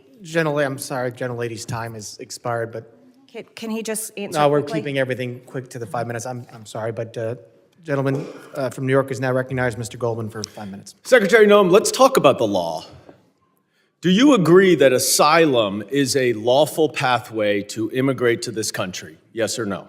There's an asylum program, yes, in place. All right. So It wasn't immigrants used under then the with Biden ongoing asylum applications are legally in this country, correct? Excuse me, I'm sorry. Your question was? Immigrants with ongoing asylum applications are legally in this country. There are individuals in this country that have applications that And they are legally here because it's a lawful pathway, right? it's a lawful pathway. Okay, so And I if will- your department then deports anyone with an ongoing asylum application, you are violating the law, correct? Joe Biden left us with. I'm not asking about Joe Biden. I'm asking you a 1.5 specific million question. cases If your backlogged department asylum deports anyone with That's an the program. ongoing asylum application, The you program are was violating the greatly law. Is that violated. correct? It was greatly violated when they allowed I'm 1.5 asking million you. people to come I'm in and asking you. granted asylum applications. Why are you filibustering? Why by can't you ignoring answer the laws. question? It's a Because, simple Joe, question. Your president. If your department and your secretary deports did not follow anyone the law with an which those ongoing applications asylum follow. application, you are violating the law. Isn't that correct? The asylum program was Okay. broken under the last. Mr. Chairman, I will reclaim my time. She's not answering the question. But the obvious answer is that yes, if you follow a lawful pathway, asylum is a lawful pathway. If you have an open asylum case, you are here lawfully. But the problem that we are seeing around the country is that you are not following the law. Don't tell us to change the law. If you don't like the asylum system, you change the asylum law. Bring it to us. We'll work with you. I think it needs to be changed. But you can't just decide that you're not going to follow the law, and asylum is a law, and deport people who have ongoing applications. Unfortunately, that is exactly what's happening. It's happening across the street from my office right in New York City. Numerous, thousands of people who have come to court appearances, have left them with open asylum applications, have been arrested. And then they've been shipped off and many deported. In September, one applicant was ripped away from his wife and small children after such a court appearance. And then this happened to his wife. Please play the video. No, it's not. It's not this one. All right, it's not this video. Here it is. I'm yours. Oh, come on, man.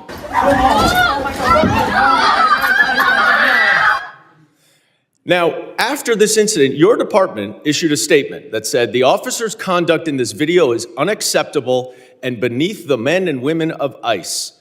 Our ICE law enforcement are held to the highest professional standards, and this officer is being relieved of current duties as we conduct a full investigation. 3 days later, you reinstated that officer and you put him back on duty.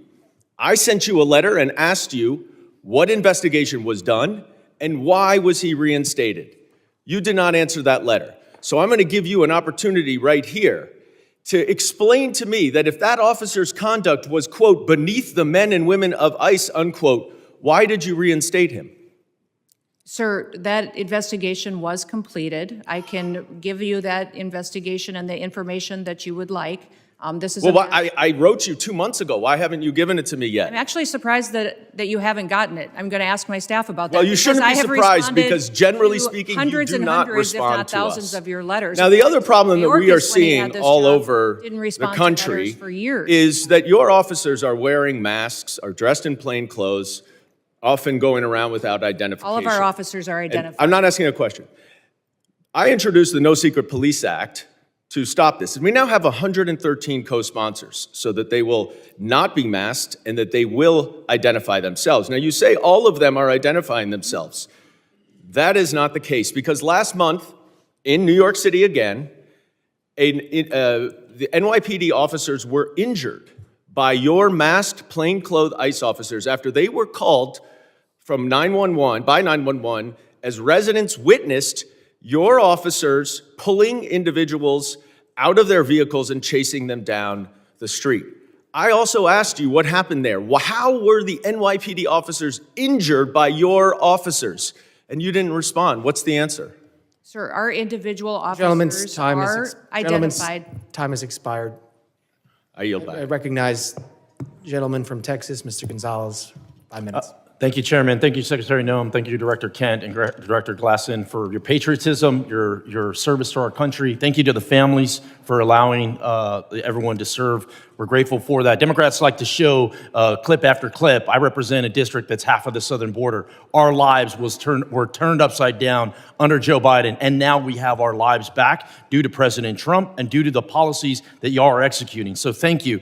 I have one question, but I'm going to try to, if there's time. I think it'd be important for the American people to get an update on the role Coast Guard played in the Venezuela oil tanker seizure. But first, I'd like to thank you for being here. And so I'd like to first thank you, CISA. Thank you for keeping our nation's critical infrastructure safe. You are our nation's cyber first responders. Thank you to the Coast Guard. During our Texas floods, you showed up, Coast Guard showed up, you saved lives. Thank you to the Coast Guard for all the work that they've done in Jayada South. They've been the tip of the spear in the Southcom AOR for a long time. Their work often goes unnoticed. Thank you, HSI, for leading these anti-gang task force. They work. They're going out there. You're apprehending murderers. You're apprehending sexual offenders. You're doing it in a local, state, federal way. They're working. Thank you for that. Thank you, ICE. Thank you for keeping us safe by deporting all these people. I really appreciate the innovative idea of DHS owning its own airplanes. It's ridiculous that we had to essentially contract out in order to have these repatriation flights. That is a game changer. Thank you for that. Thank you, ERO, for adding bed space. This is exactly how we continue to deport the millions of convicted criminal aliens that are in this country. Thank you, NCTC, for keeping us safe. You're exactly right. We thank you for vetting, for going out and finally doing the role of vetting these people. You and I served overseas. Many of us did. And we know oftentimes it was more dangerous at the chow hall than outside the wire, right? So thank you for that vetting. Thank you, Border Patrol, for ending catch and release. Thank you, TSA, for keeping us safe during all our travel, and then also looking into any future vulnerabilities. Thank you, Secret Service. Thank you for not only keeping our leaders safe, but a lot of people don't realize Secret Service is key to school safety. I think that's just so important that brings us all together. I wanted to use the bulk of my time to just thank you, because we don't do that enough here. It's always finger pointing. It's always somebody else's fault. Please go back to your agencies and thank the men and women that are serving every day and helping to keep this country safe. With that, I'd like to give you a little time to talk about the Venezuelan situation and what the Coast Guard is doing. The operation that was conducted yesterday morning was a Coast Guard-led operation. It was in partnership with the Department of War and the Department of Justice.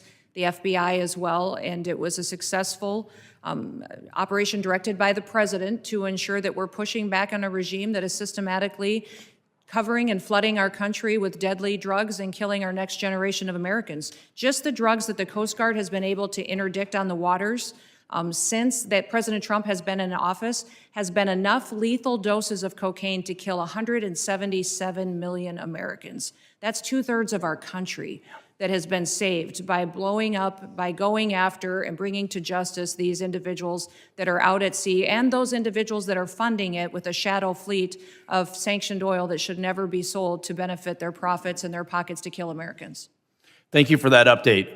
For many of us that served in uniform, oftentimes it was overseas. It was in the Middle East, or it was in Asia, or it was in Europe. And I think those AORs are very important. But for too long, president after president after president, our backyard has been left wide open, and we're completely shocked why all these terrorists are in our country and all these people are unvetted, all this chaos is happening when in our own backyard was unsafe. So thank you again for one. I know you traveled, you met with heads of state, El Salvador, Mexico, a couple that come to mind. But I just want to thank you and for making our backyard a priority and ultimately to keep Americans safe.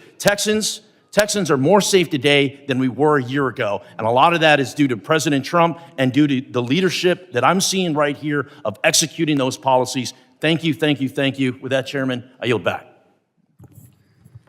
Gentleman yields back. I now recognize the gentlelady from Illinois, Ms. Ramirez, for 5 minutes of questions.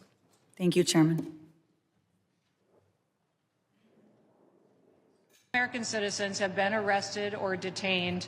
We focus on those that are here illegally. Secretary Noem, you lie and you lied to the American people. I will be including into the record an article by ProPublica from October 16, 2025, entitled, "We found that more than 170 U.S. citizens have been held by immigration agents. They've been kicked."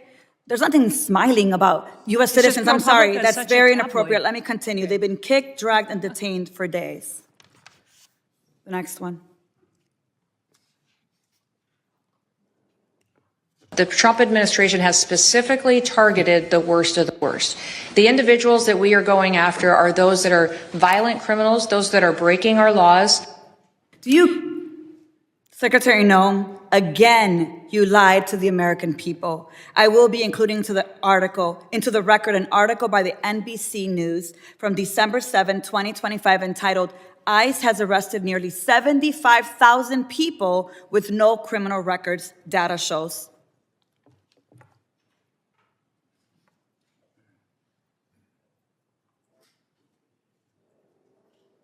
The co-equal branch of government, and it is your obligation as a member of the executive branch to honor decisions made by the highest court of the land. Yes or no, Secretary? We are abiding by all federal judges' orders, absolutely. The Justice Department said that when the administration was ordered back in March to stop sending detained migrants to a mega prison in El Salvador, you personally made the final call to continue the flights anyway. Is that correct? And the decisions that are made on deportations, where flights go and when they go, are my decision at the Department of Homeland Security. And we'll continue to do the right thing, continue to work and protect Americans, no matter what radical judge comes out and tries to stop us. We'll do. You lied on the record, and you lied to members of this committee. You violated court orders by not turning around deportation flights bound for El Salvador, where we know that hundreds of people under your leadership have reported that they were raped, they were beaten, and they nearly died. And your agents used chemical weapons in Chicago despite court orders from District Court Judge Ellis forbidding their use. Secretary Noem, you, Gregory Bovino, and your ICBP and DHS deputized agents have waged an unaccountable, unlawful, unconstitutional war against communities across the nation. Our residents have been surveilled, they've been threatened, they've been tear gassed, they've been hit with pepper balls, they've been shot, they've been subjected to warrantless arrest and precision immobilization maneuvers, they've been kidnapped and disappeared under your leadership. So we have a lot to talk about, but you and your department continue to reject congressional oversight.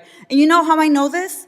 I know this because I've requested a meeting with ICE Field Office Director Russell Hutt. I requested a meeting with Field Office Director Samuel Olson. And when you came to Chicago on October 3rd, I publicly and formally requested a meeting with you. So I'm going to be including a letter I sent on October 3rd requesting a meeting with Secretary Noem. So, Secretary Noem, I want to ask you again, will you commit to meet with me, yes or no? Yes, absolutely. Thank you. Thank you. So we have a lot to talk about, and actually my scheduler has a couple dates that I'll get to you after this meeting. I appreciate that. So look, I want to be very clear. You have misused resources appropriated by Congress. You've engaged in unethical behavior. You have repeatedly made false and misleading statements to Congress and to the press, and you've undermined the separation of powers and disregarded the role of Congress and the courts. Bottom line, you lie with impunity. You reject checks and balances, and you ignore Congress and the courts. Your options are limited. Either you're going to resign, Trump's going to fire you, or you will be impeached. I've already called for your resignation. You may remember I hand-delivered my request to you back in May, and I urge you to reconsider resignation because I've taken the first step towards your impeachment, and I've called on the Judiciary Committee to open an investigation into your lawlessness. Mr. Chairman, I know that at the end we'll be entering a number of articles into consent, but since I have a few moments, I ask unanimous consent to enter into the record a letter calling the Judiciary Committee to investigate Secretary Noem's impeachable offenses. Whatever you choose, the American people will have justice, Secretary, and you will be held accountable. I'm going to make sure of that every single day. With that, Mr. Chair, I yield back. Gentlelady yields back. I now recognize the gentleman from Texas, Mr. Luttrell, for 5 minutes of questions. Thank you, Mr. Chairman, Madam Secretary. It's good to see you, and thank you again for coming to Texas after the Kerrville floods. Your team was amazing. Their interaction with the leadership in our state, up and down the chain of command, was outstanding. Not something I read about, I saw it. So I'm speaking from the truth. So let's talk about worldwide threats, if you don't mind. This may go back and forth to Mr. Glasheen and Mr. Kent. My questions, first and foremost, is the nefarious actors globally, they're kind of everywhere. And as we try to protect the motherland in the cyberspace, air, sea, and land, something's come to my attention in the committee hearing we had earlier, undersea cabling. And I don't know if you're a subject matter expert on this. I really wasn't until this hearing. But a large amount of our information flows under the water, something that most people aren't aware of, but I can assure you that the bad actors globally probably are. Now, it's multi-jurisdictional from what I understand. It's the Department of Justice, it's Department of War, and then it's Department of Homeland Security. And they kind of juggle the effort. Can you give me some insight on the protection mechanism that Homeland Security has for our undersea cabling? And I consider this a very viable threat, specifically for information flow, considering everything that goes back and forth across the water. Can you give me a kind of a high-level briefing, considering the atmosphere of what we're looking at? Yes, I can, and I'll try to leave some time for the other individuals too, but the Department of Homeland Security has 23 different components. Several of them have some responsibility for surveillance and monitoring of those cables and the information that flows through them. So CISA is our cybersecurity agency, which looks for bad actors, hunts down those bad actors, and then hardens our systems. So where we see a weakness or a vulnerability, they help us do that with the interactions we have with private companies, their communications, or other countries. But then we also have our Coast Guard out on the waters each and every day, which help us with surveillance activities to see if there's nefarious actors that would be out there jeopardizing those systems. We have INA, which is our intelligence and analysis. They are the ones that are helping us with our covert operations. They're the ones who are coordinating with our intelligence agencies on what we see as hacking attempts or enemies that would try to endanger those cables or cut them, damage them, so that they couldn't be utilized to keep our critical infrastructure going. FEMA is the agency that's responsible for, on our worst day, if we needed something or someone to run the government, if there was an attack in this country, FEMA is the agency that would do that and maintains the resources to making sure that we have an operating government in an emergency disaster situation. I know there's redundancy on the cabling system, and there's from what I understand, there's over 1 million miles of cable underwater. I want to make sure that we have enough protection in place so the ripple effect is not catastrophic to the country. Mr. Kent, you got something to add there? I was going to shift over to Mr. Glasheen. In terms of undersea cabling, no, I do not. Okay. Mr. Glasheen, I have a question for you. So as far as trafficking, human trafficking, drug trafficking, this always hurts me to say this, but Houston, Texas is in my district, and it is the worst city in the country for sex trafficking in the country. I just cannot believe that. What is the FBI doing amongst other agencies? You just happen to be sitting here in front of me. And Madam Secretary, you can probably jump in on this too. Enough's enough. I understand the complexities of the World Wide Web and how these bastards are doing this, and we can't seem to grab a hold of them. What's the answer? Our HSI investigators specialize in child trafficking and human trafficking. They get up every single day and hunt down those individuals that victimize our children and partner with nonprofits and other agencies with the FBI to do that. Yes, it's shocking to me that Houston is one of the hotbeds as well.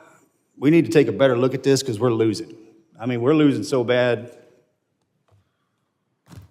I don't even know how to define it. And this has been happening. I said this exact same thing to Mr. Mayorkas, and if I was here before that, I'd say the same thing again. It's just, we have not figured it out. Mr. Glasheen, you got anything for that? Yeah, I would tell you, it's been a priority with this director. And, so far this year, compared to last year, we have 300 plus human traffickers arrested, up 15%. I'm sorry, sir. Mr. Chairman, I'll yield back. I appreciate that, and I'll catch you after class. If one of the following witnesses wants to give him some time to answer that very important question, they can do that. Gentleman yields back. I now recognize the gentleman from New York, Mr. Kennedy, for 5 minutes. Thank you, Mr. Chairman. Secretary Noem, with about a year as DHS Secretary under your belt, there's no shortage of criticisms for me to choose from today. You've deported American citizens, bringing a level of inhumanity to this nation's immigration laws that I haven't seen in my lifetime. You've terrorized communities, including my own in Buffalo, New York, vowing to go after the worst of the worst, but instead detaining women, children, and hardworking individuals in pursuit of the American dream. You've botched a response to one of the most devastating floods we've seen, an extreme weather event along the Guadalupe River that took more than 130 innocent lives, including more than 35 children. Central Texas waited days for your agency to respond because of the reckless policies you've implemented.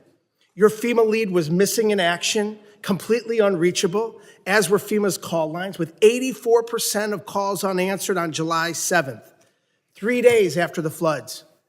FEMA personnel, despite your slashing of their ranks, who were ready and willing to help, waited days to spring into action because of your policies. Disasters do not wait for bureaucracy. Your abysmal performance goes beyond your woeful disaster response. You've also taken a sledgehammer to FEMA's recovery, preparedness, and mitigation missions. You canceled more than $4 billion in building resilient infrastructure in communities funds, a program that helps communities reduce their risk of natural disasters. You withheld millions in FEMA funds for emergency alerting infrastructure found to be in violation of the Impound Control Act. You, perhaps most critical to my state of New York, canceled more than 90% of New York State's Homeland Security Program funding, including $134 million in urban area security initiative funds for New York City's greater metropolitan areas. You have mismanaged these grants to the point where cities and states, including New York, are suing you to recover counterterrorism funding that's lawfully theirs and that Congress intended for them to receive. It's a tragedy that we're here today discussing these cuts to counterterrorism and security grant funds for a city that was the main site of the September 11th attacks, the entire reason your department was established in the first place. As the ranking member of the Subcommittee on Emergency Management, it's my responsibility to show the American public how you've systemically upended FEMA and emergency preparedness as we know it. So I have a couple of questions. Simple yes or no answer will suffice. Would you agree with the national security officials' assessment that the United States has been operating in a heightened threat environment for several years now? Yes. Yes or no? Would you say New York City is susceptible to these kinds of security threats? Yes, and that's why they should spend So with New York the City $440 being the million number they one had in terrorist reserves target in the that nation, the federal government gave them with to New use York to City secure being their the number city, one, I which reclaim they my did time, not with New York spend. City being the They number did not one spend the hundreds security of threat in millions this of dollars nation, they had it's to secure unconscionable their city that you and would to cut release criminals on the street each and every day. $134 million in urban area security initiative funding for the city of New York. What compelled you to knowingly make our cities less safe with these funding cuts? What compels you, your mayor, and your governor to release thousands of criminals on the streets rather than to turn them over to ICE? You'd rather release Secretary Noem, a murderer out onto your Noem, street, you cut a rapist on your $134 street, million and honor our detainers. in You should funds honor our detainers to support the against violent security criminals of to get New them out York of New York City and the state of New York, the number one threat in this nation. In your own words, your cuts are blatantly political, callous, and outright dangerous. It's clear you have no interest in countering real threats in the homeland. While high-risk cities and disaster zones wait for help, you've devoted the past 11 months of violent raids, anti-police policies, and nonstop photo ops. You've brought shame to a department that was created after 9/11 in a time of unity to protect our people. Your failure to lead is a direct threat to the homeland security in our nation, and you should resign immediately. I yield back. Gentleman yields back. I now recognize the gentleman from Alabama, Mr. Strong, for 5 minutes of questions. Thank you, Mr. Chairman, ranking member, and members of this committee. I thank you, too, to our witnesses for being here today, for your work to protect the homeland in an increasingly complex threat environment. My question today focuses specifically on the evolving drone threat. Mr. Glasheen, the FBI's National Counter-UAS Training Center at Redstone Arsenal, is now the central hub for preparing federal, state, and local partners for drone threats at major events. What makes Redstone Arsenal such an effective location for this mission, and how does that setting support the scale of training required for World Cup, America 250, and the 2028 Olympics? Thank you for your question, Congressman. What makes Redstone a great partner for us is, one, the support that we have from Congress. Number two, the space we have there. The FBI has been in Huntsville for a long time. Huntsville also houses our Special Agent Bomb Technician Program, where we train bomb technicians, EOD professionals across the United States, and we model the counter-UAS school off of that. So that proof of concept has been in place, and we're mirroring that process to train the counter-UAS operators. Thank you. I was there for the inaugural graduation. I'm telling you, it was most impressive. I can assure you there's no other location in the country that offers the same mix of controlled airspace, testing ranges, partnered agencies, and mission infrastructure that the FBI has at Redstone Arsenal. Counter-UAS has the ability in Huntsville to jam, block, drop, intercept, and do forensics. As demand for this specialized training grows, what investment should Congress prioritize to ensure long-term stability for this mission at Redstone? I'd say yesterday, or the legislation in front of, I think, the Senate right now for the NDA, for the authorities, that'd be the first step to give us the ability to lawfully use the counter-UAS authorities. I think additionally, is just like the computer technology, it evolves with the months. And so the counter-UAS technology is going to change, so have the appropriate funding, the support to stay up with that technology so we can mitigate the threats that our nation faces. Thank you. Those graduates were from all over the country, and it was most impressive. Secretary Noem, this committee has failed to thank you for your faithful service to America. The southern border is closed. Human smugglers, drug traffickers, and illegal aliens that invaded this country from more than 160 different countries are being returned to the country of their origin. Fentanyl poisonings are down more than 35%. Secretary Noem, thank you for your efforts to keep these drugs out of our country in an effort to save a generation of Americans. It's not a Republican issue. It's not a Democratic issue. It's an American issue. And I thank you. Secretary Noem, many of the most advanced counter unmanned aerial systems technologies are being tested and evaluated in North Alabama. How is DHS ensuring that those capabilities transition quickly into field use, particularly ahead of these major events? And what more can Congress do to accelerate the pipeline? No, we appreciate the authorities that are necessary for us to operate, and standing up a drone program and counter drone program is one of the top 3 priorities of the department this next year to meet the threats that we face every day. Every day, our Secret Service, our Coast Guard, our Border Patrol are seeing drones used against them. Criminals using them to surveil them, to find out law enforcement operations, and to leak them, and to put their lives in danger. So making sure that we have the ability to operate and to see far into the future and over our operations is important, but we also need the opportunity to take them down when necessary. We've seen the cartels using weaponized drones against each other. We know it's only a matter of time before we see that here on the homeland. My job is to make sure that we're prepared and that we're equipped, and to advocate to you for the authorities that we need to make that happen. Thank you. With the new counter-UAS authorities expected to be enacted as part of the National Defense Authorization Act, the next challenge is execution.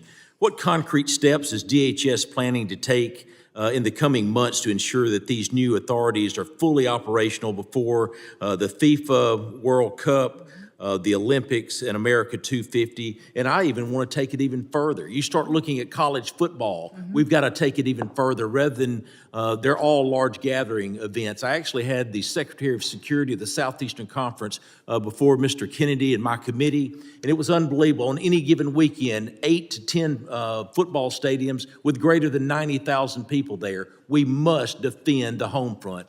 And I'm sorry that my time has expired, but I thank you for being before this committee today.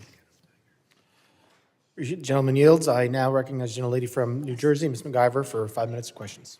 Thank you, Mr. Chairman and Ranking Member, for holding this hearing today. The greatest threat to the homeland right now is a Department of Homeland Security that the American people no longer trust, a department actively undermined by its own secretary. This is on you, Secretary Noem. Today's hearing is supposed to be about worldwide threats, but Madam Secretary, under your watch, the threat is coming from inside the building. Because when DHS, the department charged with keeping Americans safe, is caught breaking the law, lying to the American public, systematically dismantling oversight, fueling bigotry, and targeting vulnerable communities, trust is broken. Let's start with the basics. How can we trust your department with you at the helm? The American people deserve an answer, even if you've spent the past year dodging accountability like it's your full-time job. We need to talk about oversight. Oversight is not optional. It is not a courtesy because you feel like it.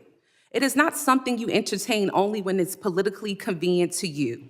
Yet, time and time again, Secretary Noem, you have treated congressional oversight as an inconvenience at best, and at worst, something to be invaded, ignored, or denied altogether. Republicans on this committee may be willing to hand over their constitutional duty in order to kiss this administration's butt cheeks, but I am not. I will never. My district is not, and the American people sure aren't. While Republicans turned this hearing into a praise fest for your failed tenure, communities across America, including mine in New Jersey, are made less safe because DHS under your leadership has become unproductive and malicious. All of the thank you that we keep hearing from across the aisle, there's no thank you from me. And we see the truth that you're trying to hide. The truth is you are deeply unqualified for the post you hold. This is on full display in the way you treat the people in this body, myself included, who have been elected to serve our communities and keep them safe. Representative Grajava, Senator Padilla, myself and others whose character, integrity, and bodies were attacked by your department without evidence and without apology. Far beyond being disrespectful, you have shown a complete disregard for the oversight authority granted to us by law. You have repeatedly shown that you will target whoever you want, whenever you want, without accountability. Members of Congress, members of our communities, and even American citizens, as many of my colleagues have continued to point out today. Secretary Noem, that's not leadership. That's not democracy. And that is not how this works. Again, this is not just about you. Don't want you to think this is just a pick on you day. This is about the Trump administration that has turned DHS into a political weapon. So I'll ask you this. Is Trump embarrassed by your tenure, or is this exactly the kind of god-awful leadership he wants at DHS? Yes or no? Ma'am, we've already conducted more oversight visits. No, it's a yes or no. Yes or no. Okay, Secretary Noem, this is my time to talk, not your time to talk. I reclaim my time. I reclaim my time. I reclaim my time. Chair, I reclaim my time. Secretary Noem, DHS is breaking the law, hiding information from Congress and shutting out oversight. So let me ask you, how can the American people trust your department with you at the helm with this kind of behavior? The American people absolutely trust this department to keep them safe. And we are showing that every day by the support we get across the country, the amount of people that we're recruiting to all of our different agencies. Thank you, Secretary Noem. Do you agree that using DHS resources to target members of Congress is an abuse of power? Excuse me, would you say that You again? would have heard me if you stopped talking and listened to my questions. Do you agree that using DHS resources to target members of Congress is an abuse of power? We are not doing that. We are out there enforcing the law, doing our work, and we are allowing oversight. Of course, we're not going to get any answers. With that, Mr. Chairman, I yield back. Gentlelady yields back. I now recognize the gentleman from Oklahoma, Mr. McKean, for 5 minutes of questions. It's no wonder that chaos has become the commonplace when rudeness is so on display. Look, it's both sides. We've created a lack of civility in this country, but we're perpetuating in this society what your administration is trying to correct, and that is returning back to the rule of law. What separates us from falling into chaos as a nation where poverty envelops us is when we return to order and a display of respect towards law enforcement, a display of respect to officials. Look, this custom, and you've been a member of Congress, of where we talk over people and we don't give secretaries a chance to respond, the height of self-importance that too many people try to employ in this building, not remembering we're all here as public servants to serve the people. We lift our hearts up far beyond our fellow countrymen. I'll tell you who says thank you. It's those whose families that were the victim of assaults and rapes and murders under the auto pen period the last 4 years. They say thank you. Those who see the madness of lawlessness, a lack of respect to law enforcement, the heightened element of law enforcement sitting in their vehicles and being targeted, say thank you. Those families of law enforcement whose addresses are being put out in public so they can intimidate not only the law enforcement officials, but their families to try to put them into a place of fear, say thank you for common sense returning back into this country. If we do not have a respect of authority, a respect of law enforcement, thank you for allowing arrests to happen when someone spits at law enforcement. Thank you. FEMA, you were assaulted a minute ago verbally over what you're doing with FEMA. I will tell you, as somebody that comes from a state that has more tornadoes, Oklahoma, than probably any other state, thank you for looking at how we can save money through efficiencies.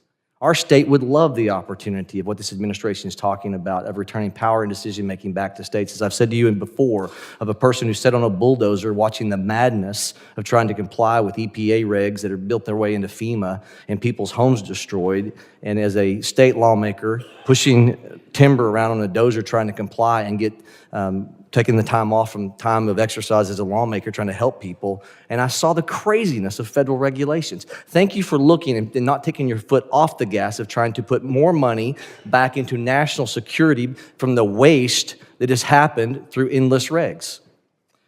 All right, now I'm going to get to a question, Secretary. Could I say something about FEMA? Absolutely, you can. Thank you. The only grants that weren't funded, the individual ones that you were talking about, mitigation ahead, were ones that were weaponized to fund the Green New Deal and for climate change, and those were redirected to true mitigation efforts. FEMA today is deploying resources 2 times faster on average than in history. which means the dollars are going out twice as Thank fast you. than they ever have before. And the president, as soon as these disasters are happening, is deploying those resources to Republican and Democrat states. New Mexico, Texas, Alaska, they're all getting dollars immediately, and we're responding immediately to our people. I have to actually leave this hearing early because the FEMA Review Council is giving their report today on suggestions for changes to FEMA. and Thank I you for have not to- taking your foot off the gas I have on to that. co-chair it, but I will be leaving soon to have to go do that. But those suggestions are Republicans and Democrats coming forward with how FEMA should go forward in the future based on the president's vision for making sure that states get the chance to manage it and that local emergency managers get the chance to go and help their communities in a much more efficient way. Take those monies and let's move them to true national security through waste and inefficiencies. Where we've deployed money for snow movement. We have deployed money previously to move snow that melts. Okay, I want to just throw this open to you and Director Kent, whoever wants to take this. We have to find a balance between making sure the First Amendment is preserved at all costs, but also protecting law enforcement. The social media heightened of a hearing that the chairman held last week, great hearing. How do we preserve, what ideas can we continue with to where the online enticement threats causing people to want to embolden themselves to then go act upon those threats that we see in social media. They say the magic words. They know it's not going to get them because they don't do a direct threat, but it's an indirect threat. It's always trying to accomplish the same purpose. How do we preserve the First Amendment? This is a lawmaking exercise and why we hold these hearings, not for show. How do we come up with a way to preserve the First Amendment and stop the insanity of these indirect threats that are going after your law enforcement officials? I apologize. The gentleman's time has expired. I know the secretary has to leave, and I would now recognize the gentlelady from Texas, Ms. Johnson, for 5 minutes of questions. I'm just going to take the position that she was scared of my questions. Mr. Chairman, if we could stop the clock and Oh, yes, wait no, till after all absolutely. this. Clerk will suspend. If we could reset the time, Yes. that would be helpful. We'll reset the clock.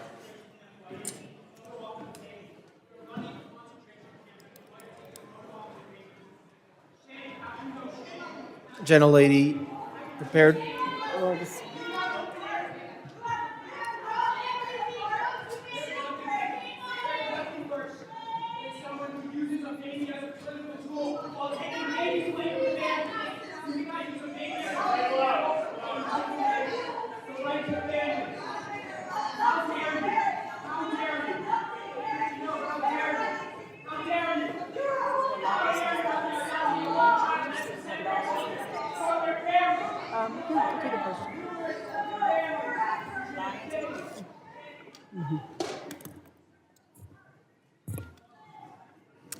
Okay.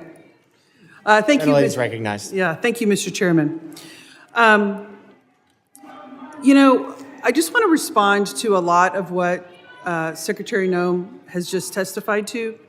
And gentlemen, I have some comments that I hope you'll take back to the Secretary and to the Department. If there's anything that is clear about what is going on in this country, is that the rhetoric and fear that is happening is at an all-time escalated high, and we're all describing different aspects of it. Fear of law enforcement, fear of citizens, fear of people who are legally in this country, because it's the rhetoric that is happening from the very top, that is being decimated down level, and that is really, really dangerous. And one of the things that the Secretary said was she is restoring the rule of law. That is absolutely not true, because the rule of law is founded on two fundamental principles. That if you are going to be subject to a criminal arrest in this country, that there is probable cause to do so.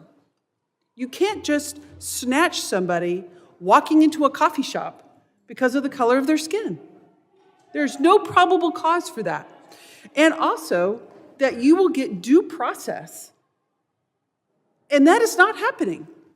And so what you're seeing is an overwhelming frustration of the American people in this country that the lack of respect and regard for the rule of law by this administration, and in particular by this secretary, is at a level that we have never seen and violates all of the constitutional norms and all of the principles of legal fairness in this country. And you're seeing that manifest itself in threats to law enforcement and bubbling over because people are frustrated. And they are channeling that frustration because the administration is not listening and is only doubling down on the rhetoric. You know, this notion that I think my colleagues highlighted that we're only going to pursue serious threats. It's just not true. I visited an ICE facility outside of Dallas, and over 70% of them were classified as the lowest threat level, as never having a criminal record at all. But yet they were there because of the color of their skin. There was not a probable cause. They're not a threat to this country. They have no criminal history at all. I fully support, as does everyone on this committee, Homeland Security focusing on threats to our national security. We want cybersecurity. We want terroristic threats from abroad to be stopped. Absolutely. None of us want a recreation of 9/11, but we also do not want, under any level, the trampling of our constitutional rights and the legal system of due process. I have a poster here to highlight 3 American citizens that were arrested by ICE who had done nothing wrong. They presented themselves as American citizens, but yet were still trampled, assault. One had broken ribs, a brain injury, an older gentleman by being knocked down to the ground after he said, "I'm an American citizen." But yet they did not stop. And that is a huge problem. When somebody says, "I'm an American citizen," to ICE, and ICE does not stop and continues to assault them and physically berate them and then hold them for days and days on end without a due process hearing, that is a problem. And it is not stopping. We have brought these concerns to the Secretary and to agencies like yourself in these hearings time and time again through multiple letters. We've all written letters that have gone unresponded because this cannot happen in our country. And the reality of it is, in any law enforcement situation, and what we have happening out into the public, is there are ICE agents and there are Border Patrol agents that are doing their great job. They're doing what they're supposed to do. But there are also bad actors. There are people who are exceeding their authority. The power's gone to their head. The intimidation is outrageous. And there's no effort to rein them in by the FBI. There's no effort to rein them in by the Homeland Security. There's no effort to overcorrect. Just like one of my colleagues highlighted, the reinstatement of one that was inappropriate. And these efforts are breaking down the trust of the American people. I hope you take these concerns back because they need to be addressed if we're going to address the violence in this country. I yield back. Gentlelady yields back. I now recognize the gentleman from Arizona, Mr. Creighton. Thank you, Mr. Chairman, for holding this committee hearing today. Thank you for the witnesses. Director Kent, you talked about what keeps you up at night. I believe you said, we don't know who came into the country in the last 4 years. And we've cited several times in this hearing that about 15 to 20 million people came into this country under the last administration. And something that you said actually shocked me. You said that 18,000 known and suspected terrorists entered into the country during the Biden administration. Is that correct? That's correct. That's deeply concerning, but I'm really not surprised. Many of us in this committee said that's exactly what was going to happen. I didn't know that those numbers would be as high as they are. One of the other things that really concerns me about what's going on in this country is we continue to let people into this country that do not want to assimilate to our culture and want to harm Americans. I want to go ahead and play a video.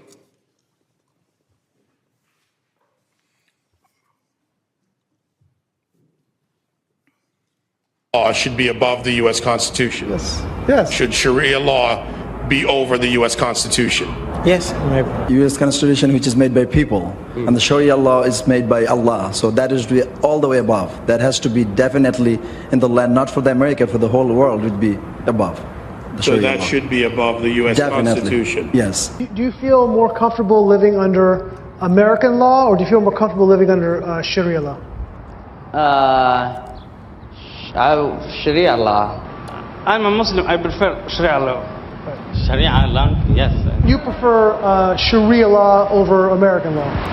Of course, yeah. They always can come with the same accusations.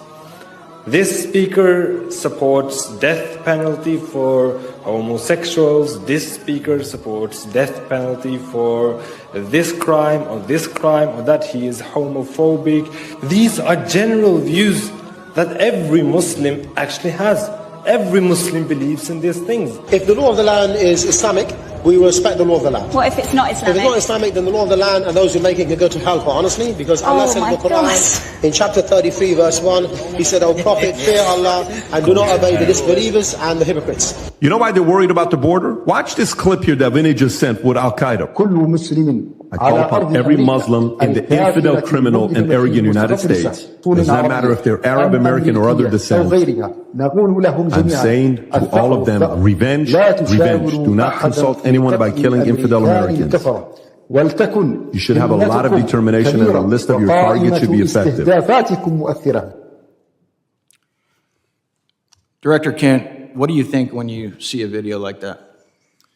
I think we didn't have control of our borders, and we don't know who's come into our country. However, we have had around 2.7 million individuals from Muslim countries and Muslim regions who came in under the Biden administration, who went through minimal to no vetting whatsoever, who probably share values like the folks that you saw on the screen. Director Kent, are you aware that when we invite people into this country and they become citizens, they swear an oath to defend and support the Constitution and the laws of the United States of America and against all enemies, foreign and domestic? Yes. What do you believe the long-term consequences will be if the United States continues admitting individuals who either openly reject assimilation into American civic culture or who falsely swear an oath to uphold the Constitution despite having no intention of honoring it? We simply won't have a country anymore as we know it. I think we can look to Europe and to the UK to see exactly where this leads. I agree 100%. Director Kent, are you aware of some of the differences between U.S. Constitution and common law interpretations of the Sharia law? I am broadly, yeah. What are the differences in your opinion, and I know you're not a doctorate on this subject, but between the First Amendment, which guarantees freedom of speech and the press, including the right to criticize religions, religious texts, and public figures without government punishment? Yeah, the freedom of speech, I think, is huge because you don't have that under Sharia law, and you also don't have the assumption of innocence under Sharia law as we do. Many interpretations of Sharia, blasphemy, criticism of the Quran or the Prophet Muhammad can be a serious offense, sometimes punishable by death. And there are many others that I don't have time to get to, but I wanted to bring that up today so that Americans understand the differences and why we need to be very careful about who we let into this country. I thank you guys for the work you do. I thank you for those underneath you working so hard to keep the American citizens and people safe. Thank you, Mr. Chairman. I yield back. Gentleman yields back, and I remind if you don't get to questions that you want to ask, you can submit them for the record, so we can do that at the end. I now recognize the gentleman from Puerto Rico, Mr. Hernandez, for 5 minutes of questions. I have some matters of interest regarding immigration and FEMA, but before that, Mr. Kent, does the Bible say anything about freedom of speech? Not a biblical scholar. I don't think it does, and I'm concerned about singling out Muslims and specific religions to talk about how their religious dogma conflicts with our laws and constitutions. I lament that Ms. Noem has had to leave early today, but I wanted to talk about the atrocities that the DHS's immigration enforcement and the pain it is causing in places like my home district of Puerto Rico. Just a few weeks ago, we witnessed ICE shove a pregnant woman. I cannot imagine, as an expecting father myself, the anxiety that family must have gone through when they took that person to the hospital and treated her for her injuries. Also, a few weeks ago, CBP detained Aracelis Terrero from the streets of Cabo Rojo. They put her on a plane, they sent her to Texas. She was in a detention facility. She was removed from the detainee location service, and she was not allowed to contact her attorney. Ms. Terrero was a domestic violence victim who was in Puerto Rico with a legal work permit. And I wanted to ask Ms. Noem if DHS policies allow CBP agents to detain persons who are legally in the United States. I wanted to ask Ms. Noem the legal authority behind the detention of Aracelis Terrero. I wanted to ask Ms. Noem why she was removed from the detainee location system. I wanted to ask Ms. Noem why Aracelis Terrero was not allowed to contact her attorney. Unfortunately, I predict that she would not have given us adequate answers based on the answers that she has provided to my colleagues here today. Now, I also wanted to raise a concern with Ms. Noem regarding TSA agents. In Puerto Rico, I witnessed how many TSA agents worked arduously without pay during the government shutdown, and how her announcement that they would get $10,000 as a bonus for working without pay during the pandemic actually created the opposite effect of boosting morale, because it was so selective that it excluded, apparently, most workers.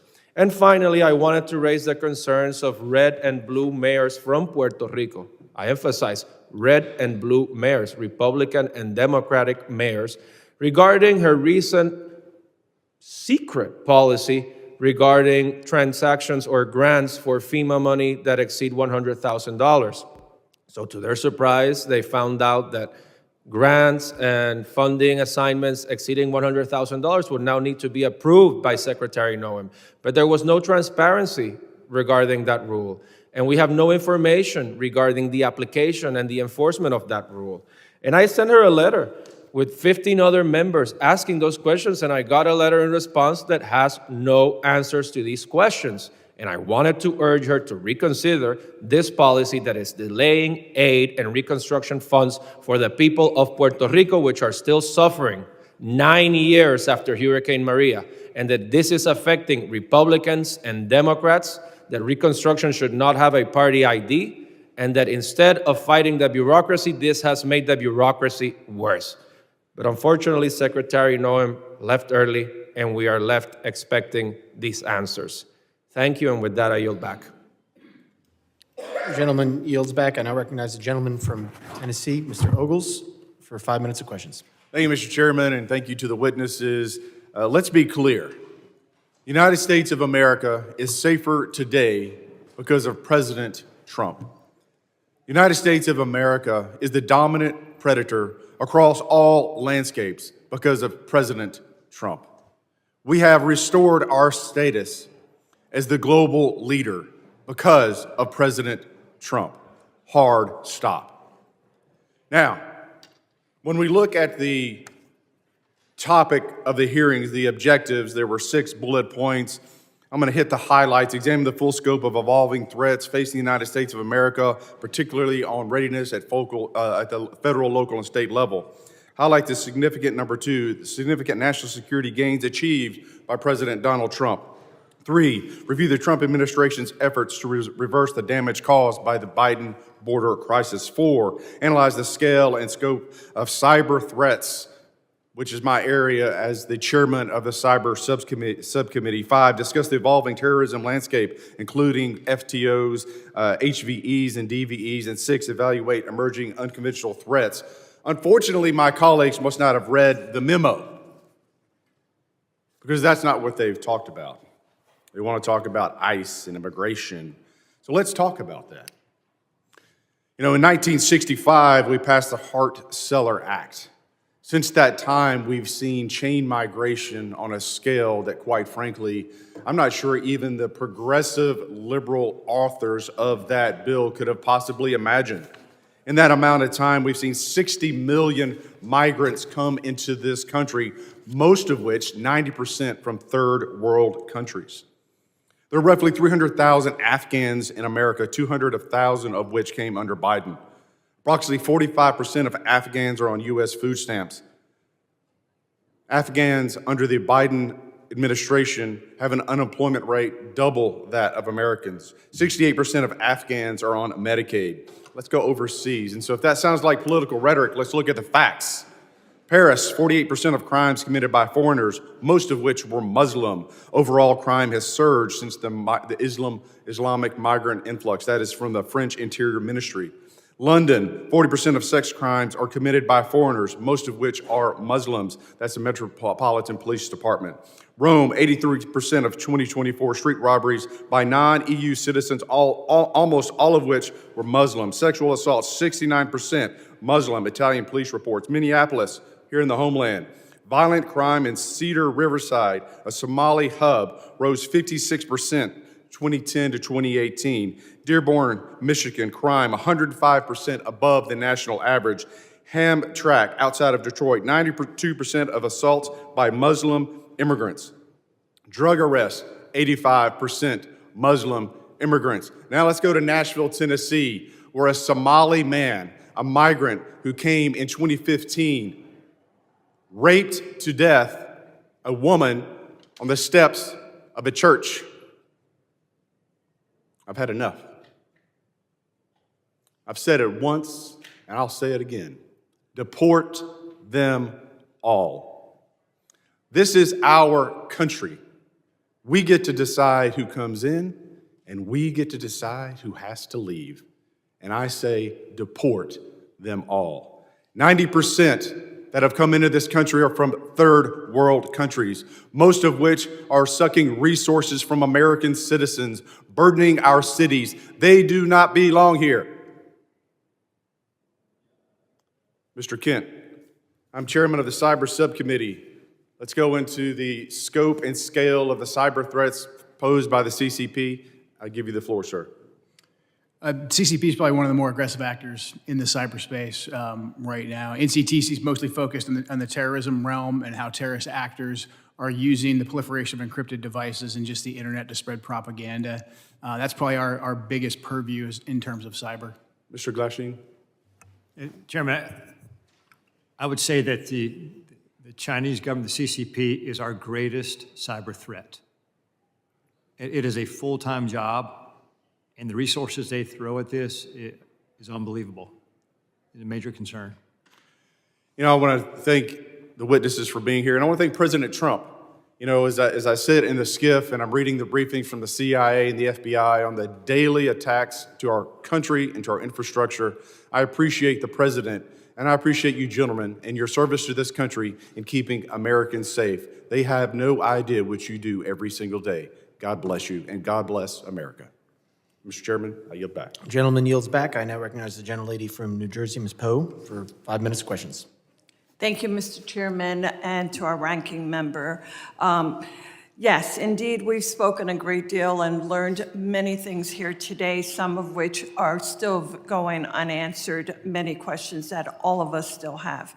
And there are a vast number of threats that endanger our homeland. From increasingly sophisticated state-sponsored terrorist networks to evolving technologies, our law enforcement agencies are engaging criminals on multiple fronts and facing significant demands every single day. Next year, there will be an increasingly heightened threat environment in my district in northern New Jersey as we host the World Cup. Federal counterterrorism grant funding is absolutely critical in keeping our communities safe against the evolving threat environment. This is why I have been so deeply disturbed by the decision of Secretary Noem to freeze, delay, and cut billions of dollars in federal counterterrorism grant funds. In February, her department, DHS, froze billions of dollars in counterterrorism grants that had already been awarded to states and cities. This decision left state and local public safety organizations unable to access critical funding. DHS then ignored legal deadlines for releasing this year's installment of the $1.5 billion for these counterterrorism programs. And when DHS finally released this funding, she abruptly and illegally slashed funding to states with Democratic governors like New Jersey. States and localities have sued in federal court for funding owed by the federal government that was appropriated for them by Congress. In October, I sent a letter to Secretary Noem, and if she was here, I would be saying this directly to her, signed by all of my Democratic colleagues in New Jersey's delegation, demanding that she stop playing politics with federal counterterrorism funding and immediately restore New Jersey's allocation. Specifically, I'm referring to the 50% cut to New Jersey's allocation of the Homeland Security Grant Program, which includes the Urban Area Security Initiative and the State Homeland Security Program. This is the single largest preparation grant program in the Federal Emergency Management Agency. New Jersey has relied on these federal grants to respond and prepared against terrorist attack. When she published the notice of funding opportunities for the Homeland Security Grant Program, she stated that her intent to allocate this funding was going to be based on statutory risk assessment and an analysis of relative risk to terrorism faced by the 100 most populous areas in the country. Under this process, New Jersey was preliminarily allocated around $19 million, but DHS final award notification, our state received just $9 million. The final award notification failed to explain why such drastic cuts were made. Instead, she simply stated that it was done, quote, per DHS directive. To this day, we have still not received, I have not received a response to my letter. And I absolutely cannot understand and am so incredibly disappointed by the fact that this administration continues to try and attempt to walk all over this body. Congress is Article 1 branch, and we demand that we receive the respect that is due and that she respond to the questions, and that is her responsibility and her job. Mr. Chairman, I yield back. Thank you. Gentlelady yields back. I now recognize the gentlelady from South Carolina, Ms. Biggs, for 5 minutes of questions. Thank you, Mr. Chairman, and thank you to the witnesses for being here today. I know you have a really difficult job. I want to take a moment just to highlight the fantastic work of the Homeland Security Advisory Council. I think when I say this, I speak on behalf of our entire South Carolina delegation when I say that I'm pleased to see South Carolina's own Governor Henry McMaster appointed to chair the HSAC. Since its inception in 2002, the Council's mission has been to offer the Department real-time advice across the whole spectrum of security issues, and I think this is especially critical for a state like mine in South Carolina, where we face everything from severe weather events such as Hurricane Helene to major port security and cyber security concerns. But I'll move on, and I would like to direct this statement to Director Kent. China is and has been for quite some time the primary great power competitor to the U.S. I think some of my colleagues have already established that today. And I think we've identified the pacing challenge for our national security strategies. Chinese companies have made land acquisitions near sensitive military sites in the U.S., and Chinese researchers have engaged in espionage and intellectual property theft. Chinese national encounters at our northern and southern borders surged in fiscal year 24, and China remains the primary supplier of precursor chemicals contributing to American overdose deaths. So my question, Director, is to what extent do you see a nexus between China's destabilizing activities and the terror threat landscape in the United States? Thank you for that question, and that's a very important topic, especially in terms of fentanyl and the precursors the Chinese Communist Party provides. Working directly with the cartels, we have agents of the Chinese Communist Party, some directly affiliated and some indirectly affiliated, that are working with the cartels to continue to change essentially the recipe of the fentanyl, because as we designate these different precursors and they kind of fall off the market or become more regulated, these advanced chemists will then come into play, and they're the ones that provide the new ingredients, the new ways to manufacture fentanyl that kills American citizens. So this is something that we're looking at, in particular the relationship between these Chinese actors and the Mexican drug cartels. Well, thank you so much. And sir, if you have any additional information, I'd be happy to hear. Yes, ma'am. Thanks for the opportunity. I think to your question is, if our country's destabilized, it creates a lot of vulnerabilities for us. And whether it be the fentanyl is what you're talking about here, it could definitely affect our national security. Regarding the fentanyl, one thing Director Patel recently did is we've recognized the challenge that fentanyl faces the United States. And instead of continuing to address the symptom, look at the root of the problem. He recently went over to China, met with his counterparts at MSP, and they agreed to put 13 precursor chemicals on an export control list. And if we can prevent the chemicals and the precursors coming to the United States or into the, Mexico or anyone that puts together the fentanyl that comes into the United States, that can have a greater effect to reduce that threat to the United States. Well, thank you so much, and I appreciate you being here and hope you realize how important your work is. And I know the district, my 3rd district of South Carolina, is counting on you to continue that hard work. I yield back, sir. Gentlelady yields back. I now recognize the gentleman from Virginia, Mr. Walkinshaw, for 5 minutes of questions. Thank you, Mr. Chairman. I regret that Secretary Noem tapped out after 2 hours, but nonetheless, I want to focus on an issue that I think is really important: the misuse of taxpayer funds and the steering of DHS funds to politically connected firms tied to the Secretary's office, while hiding that activity from the American people.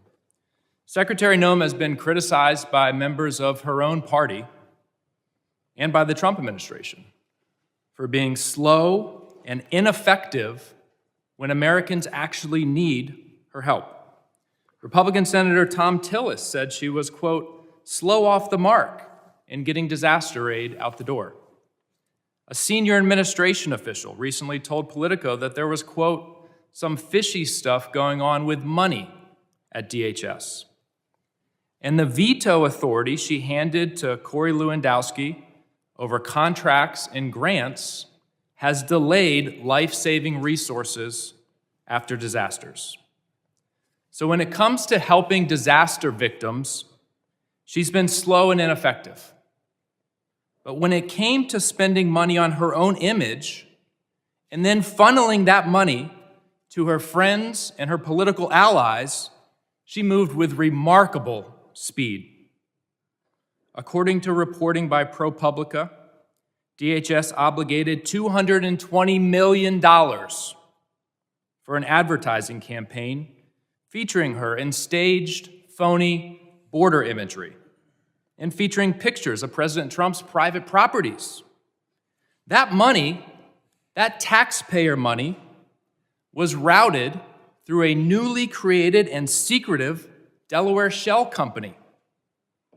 It was then secretly funneled from that shell company to a firm with direct political and personal ties to her office and her political operation. That firm is called the Strategy Group.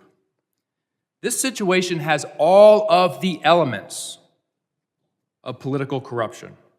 First, she invoked emergency authority to bypass competitive bidding. Second, she concealed the true destination of the money by routing it through a shell company, a red flag in any corruption investigation. Third, the firm that actually did the work, that filmed her attempting to herd cattle, has documented political and personal ties to the secretary and her senior leadership. Fourth, her directive requiring personal approval of all contracts over $100,000 concentrated power in the hands of the very people tied to the firm that secretly received the work, her and Mr. Lewandowski. At the exact time this contract was executed, DHS was diverting investigators and resources away from child exploitation, away from child trafficking, away from illegal gun smuggling, yet somehow she found nearly $250 million to promote herself, and the money flowed to her political allies. A federal contracting law expert, quoted in ProPublica, summarized it plainly. It's corrupt is the word. That's what I would have liked to ask the secretary about today. I would have asked if she personally approved the money that flowed to her political and personal allies. I would have asked if whether when she was governor of South Dakota in 2023 and the same firm got $8.5 million of taxpayer money, whether she steered the money to them. Because an official in her administration said she did. That's what I would have asked her. But she had to leave early. Mr. Glasheen, are you familiar with the Proud Boys? I'm familiar with the name, yeah, Proud Boys. Okay. Does the FBI still designate the Proud Boys as an extremist organization? They did in 2018 in President Trump's first term. We are in the process right now of changing our categories for domestic terrorists. So they're no longer designated as an extremist organization. The FBI designated them an extremist organization in 2018. Has that changed? I'm not aware that they did that. It's all over the media, sir. It's widely reported. Can you get back to me on that? Sure will. All right, thank you. Gentleman yields back. I now recognize gentleman from North Carolina, Mr. Knott, for 5 minutes of questions. Thank you, Mr. Chairman. Before I go into my line of questioning, it's worth notice that the previous administration labeled Catholic churches and charities as domestic terrorists, and there was no outrage about that from the other side of the aisle. But regards to today's hearing, threats that currently face the country, we have millions of people in this country right now who will harm the country either with specific intent or by natural effect. There's a refusal to assimilate. There's a disdain for Western values. There's even a disdain for this country. We've seen it recently in the unfortunate but staggering case that we've become aware of in Minnesota. Somalian groups who have come here to defraud the United States to the tune of billions of dollars, submitting fake invoices, at least motivated in part for personal enrichment, and then to fund terrorist groups back home, our adversaries. And one of the points that I find most disgraceful from the other side of the aisle, they would rather talk about Secretary Noem rather than these threats that we are trying to combat. And they also say that this is strictly a race issue. That's a disgusting accusation. From my experience in law enforcement, there were people from all over the world who exploited the open border policies or weak legal immigration policies to come here, whether they were from Eastern Europe, China, Russia, the Middle East, Northern Africa, Pacific Islands, and of course, South America. It's a full world problem that is operating inside of our borders. So, Mr. Kent, let me just start with you. How can we programmatically identify, again, these threats that arrive at the point of millions of people who are here specifically harming the country? So right now we're in the triage phase. We've already identified 18,000 individuals who have ties to known suspected terrorists and terrorist organizations. So we're starting with them, working with DHS and the FBI to locate and deport them. But as you pointed out, it is a much bigger problem. We've had 2 to 2.7 million folks from Muslim countries, Muslim regions that have come into the country under Biden with minimum to no vetting. Well, I asked you the question, how do you vet someone that doesn't come from a functioning country? Exactly. You simply can't. That's why prior to the Biden administration, these individuals, even ones who wanted to claim asylum, they had to go to the first safe third country. And it would take 18 months to 2 years to properly vet them. Biden threw all of that out the window. We were assured by Secretary Noem's predecessor that every Afghani refugee who came in under the asylum program was thoroughly vetted. Was that true? That was a lie. Any of those individuals who were vetted, such as the terrorists in D.C., they were vetted under a war zone standard to see if they could serve as a soldier or as a guard or a cook or something like that, to see if they posed a threat to us tactically in Afghanistan or Iraq, but not to be our neighbors. Two completely different systems of vetting. The Biden administration used the tactical vetting as a ruse to get millions of people into the And then once they were here, we have eyewitness testimony that they were deployed to military bases and then picked up by people who were already in the country, never to be seen again. Is that consistent with what you've seen in your current position?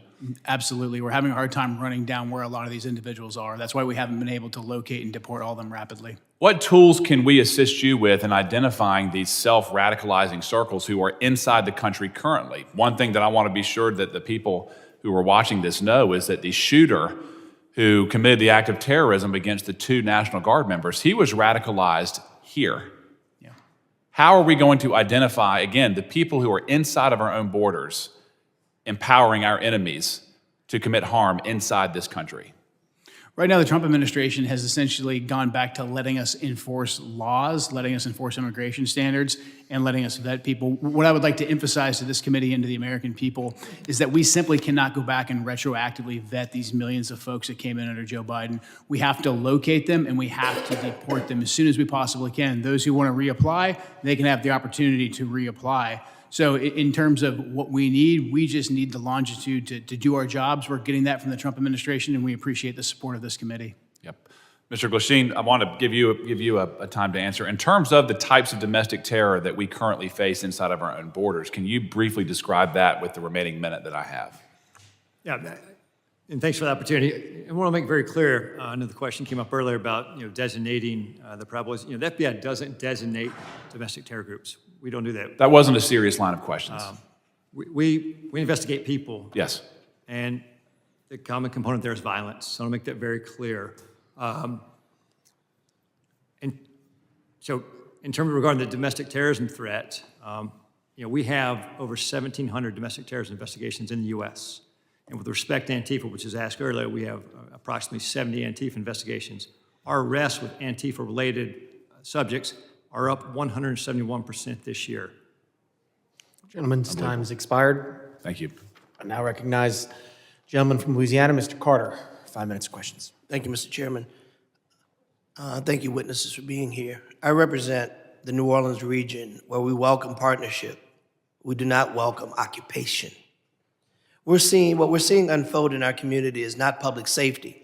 It's a political stunt wrapped in badges, armored vehicles, and military uniforms. ICE and Border Patrol agents have descended into our community with no transparency and no meaningful coordination with local officials.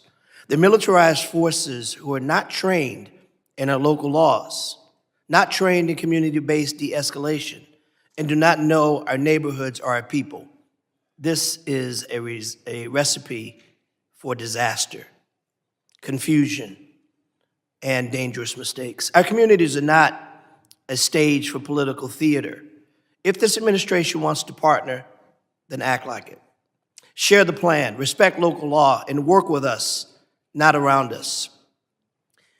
Unfortunately, Kristi, Noem, our secretary, had to leave in the middle of a very important conversation to go and talk about dismantling FEMA, a discussion we'll have at another time that for the life of me, I simply can't understand why we would want to decentralize the Federal Emergency Management Agency, an agency that is needed more now than it was needed when it was first created, as natural disasters continue to happen more often than ever before. In places, it's never happened before. But nonetheless, if she were here, but she's not, I'll ask her chair. Secretary Noem, I recently stood with local elected leaders from the city of New Orleans and our mayor-elect, Helena Moreno, as they urged DHS agents to commit to transparency, due process protections, identifiable federal agents, safeguards against discriminatory enforcement, and humanitarian protections. I would ask her if she were here, but she isn't. Ma'am, will you commit your department to uphold these values during the current operation in Louisiana? Apparently they aren't doing that, but because I know both of you are capable of answering this question and are in fact civil servants that have demonstrated in your career that you do understand transparency, that you do understand the Constitution. So I'll ask you the question, do you think this request from our mayor-elect in New Orleans is a reasonable one? Is it reasonable to ask that agents commit to transparency, due process protections, identifiable agents, and safeguards against discriminatory enforcements? Yes or no? Do you think that's a reasonable ask? Yes or no? Is that reasonable? Sounds reasonable, yeah. Thank you. Do you think it's reasonable, sir? Sounds reasonable. Thank you. Secretary Noem, the masked officers you sent into the streets of New Orleans are attempting to arrest and abduct and detain anyone that looks like a migrant. I got to ask the question, what does a migrant look like? Do you know what a migrant looks like, sir? Yes? Can you define what a migrant looks like to you? I cannot. Thank you. Can you tell me what you think a migrant looks like? These are targeted raids. Can you tell me what they look like? Yeah, you have to stop them, you have to check their identification. Okay, but can you tell me if you were describing to me as a new $50,000 bonused ICE agent, what does a migrant look like? You would stop and you would ask them for ID, and you'd be on an intelligence-driven operation, which is what these ICE raids are. They're intelligence-driven operations. But if you were to say a guy's wearing a red shirt, you would say the guy's wearing a red shirt and a purple baseball hat. You would be able to give that description. But can you give a description of what a migrant looks like? Can you give a description of what a migrant looks like? We need to deploy ICE officers to stop people and ask them, and they go on intelligence. I reclaim my time. You clearly don't want to answer my question, and that's unfortunate because the American people want to know these answers. We want to know. I've got a quick video I want to show before my time runs. Please. Look at this. This is a stunning video from Louisiana. You hear that woman cry out. She's a 23-year-old running down the street away from the masked agents who are chasing her, repeating that she is a U.S.-born citizen, saying, Stop. This is a United States citizen who's running away from ICE agents who, when she gets to her house and her husband comes out, they stop the chase. They clearly weren't chasing her for that. They appear to have been doing something nefarious. You know why we can't tell the difference? Because they wear masks and they don't identify themselves as agents. That's a problem. Gentleman's time's expired. I recognize the gentleman from Tennessee, Mr. Van Epps, for 5 minutes of questions. Thank you, Mr. Chairman. Thank you to the Secretary and gentlemen. Thank you for being here today at this critical hearing. I'm honored to be here at my very first hearing as the newest member of Congress. And I've had the privilege to serve this country for over 20 years in uniform, first as an active duty U.S. Army helicopter pilot with service with the 160th Special Operations Aviation Regiment, and currently serving in the Tennessee Army National Guard. And I'm honored to continue the mission from a new post with this distinguished committee. To our witnesses today, allow me to begin by expressing my appreciation for the work you all do, for the work your teams do, the work that President Trump and this administration does to ensure the safety and security of our great nation. I have just a couple of questions focused on emerging AI-enabled threats. Adversaries are already using AI to identify exploitable vulnerabilities within systems and networks and generate cyber intrusion plans far faster than traditional cyber tools. Mr. Glasheen, sir, foreign cyber actors are increasingly using AI to refine malware, automate phishing, and sift large volumes of stolen data.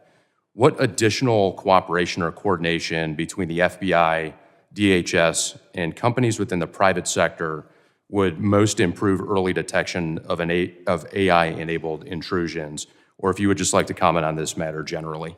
No, I appreciate that opportunity. AI is a continued challenge right now. I think the relationships we have right now with government, private industry are strong right now with respect to any type of malware, ransomware.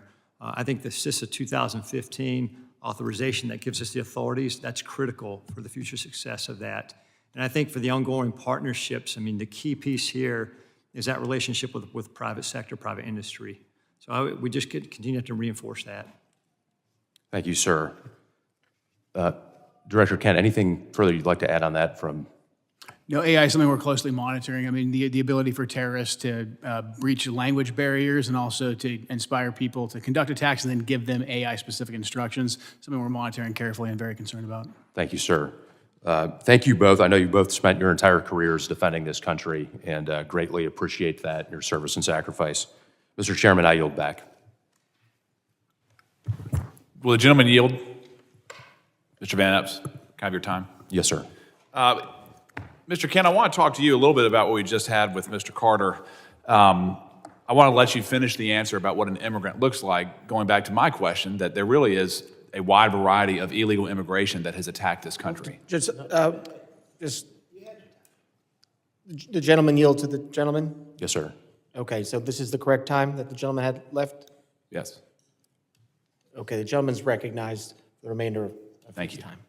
If you wanted to finish your answer, I'd be happy to yield you the time. Thank you. He answered it. He said he didn't know. We've had 15 to 20 million illegals come into this country since Joe Biden took office. And so we have to stop individuals and we have to ask them for identification to determine if they are here legally. That's what you're seeing in those ICE raids. And in regards to the toll that illegal immigration has taken on this country, are you aware, sir, that in the last 25 years, more Americans have died because of drug overdoses than the entire country's military combat history? Yes. 250 years of military casualties is about 10% less than the overall deaths of the last 25 years of drug overdoses. Are you aware of that?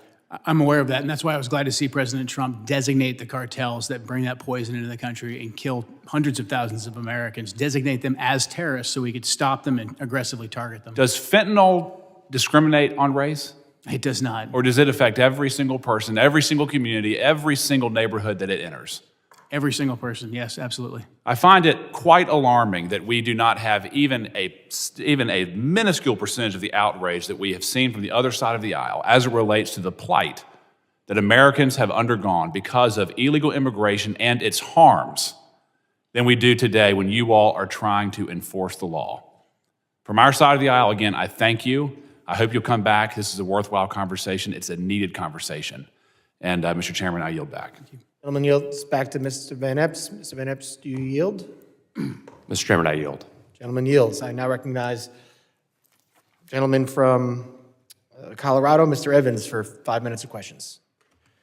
Thank you, Mr. Chairman. Thank you to the ranking member, of course, for this important conversation today. Thank you for the witnesses for taking your time to come and speak to us about these things. And first, I just want to commend everyone that's working in the Department of Homeland Security, in law enforcement and border security for all of the work that you've done to keep our country safe, keep our states safe, keep our communities safe. I spent 10 years as a police officer in the Denver metro area. I was in the U.S. Army and the Colorado Army National Guard for 12 years to include a combat deployment overseas to the Middle East as part of the global war on terror.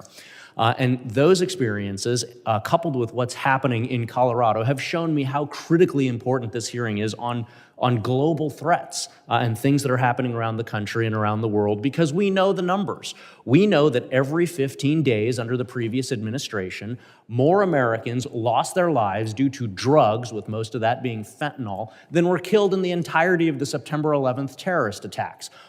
Somewhere around 400,000 Americans died under the previous administration as a result of the poison that's coming into our communities from these cartels, these organized criminals, these foreign terrorist organizations, and again, killing more people than Al-Qaeda could have ever dreamed of killing on American soil. And I saw it as a cop, I saw it as a soldier, and so I'm incredibly thankful for all of the work that's been done to secure our border and to crush these cartels, these criminals, these terrorist organizations.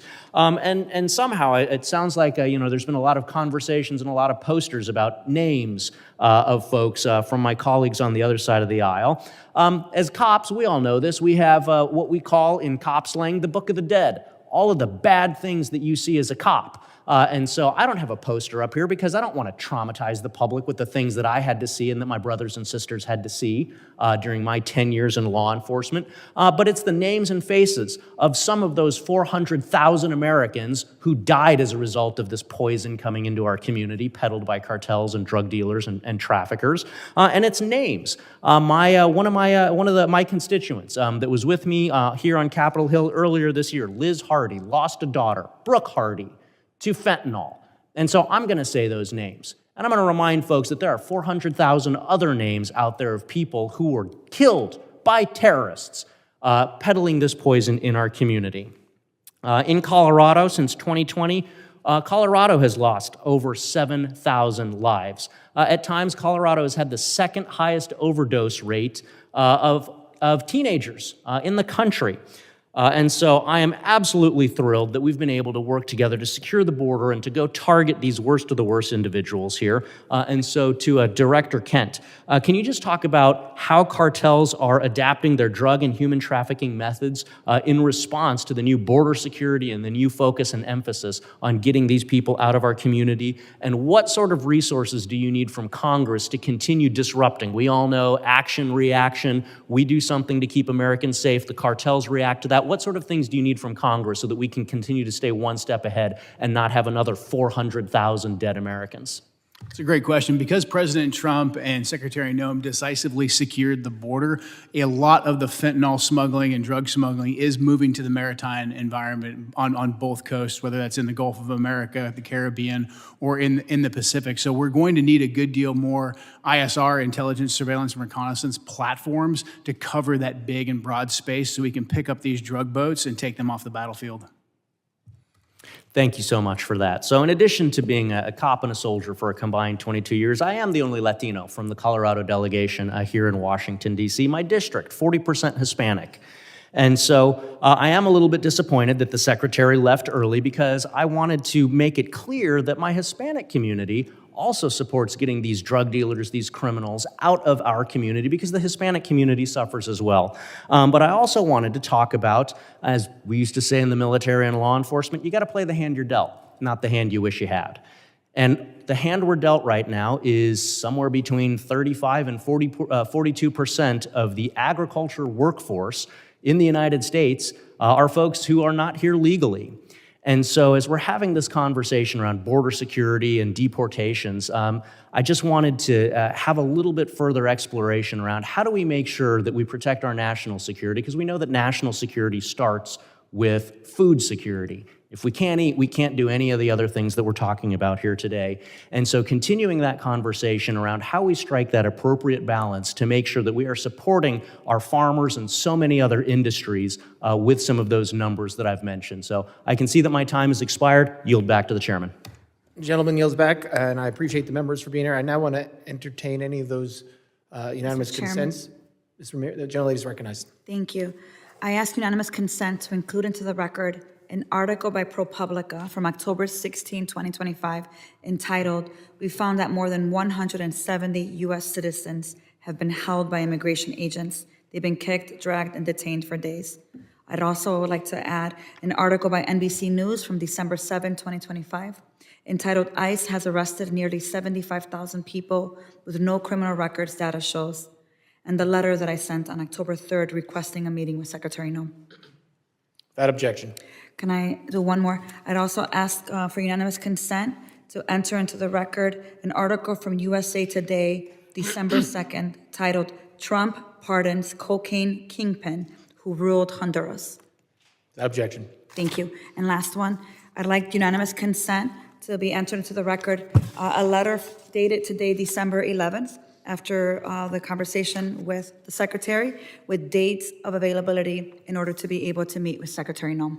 Without objection. Thank you. Gentleman yields. Any other? Mr. Chairman, I ask unanimous consent to enter record. Gentleman's recognized. You know, we've heard over and over again that Border Patrol would only target those people that were, in fact, dangerous criminals. We've seen since the time in New Orleans that less than 1/3 of those have been detained have been criminals. I'd like to submit in the record this article by the AP, which demonstrates the statistics that clearly show that these agents aren't, in fact, going after hardened criminals, but people who look a certain way. Mr. Chairman, I have one other item that I'd like to also show over and over again. DHS will be targeting dangerous criminals.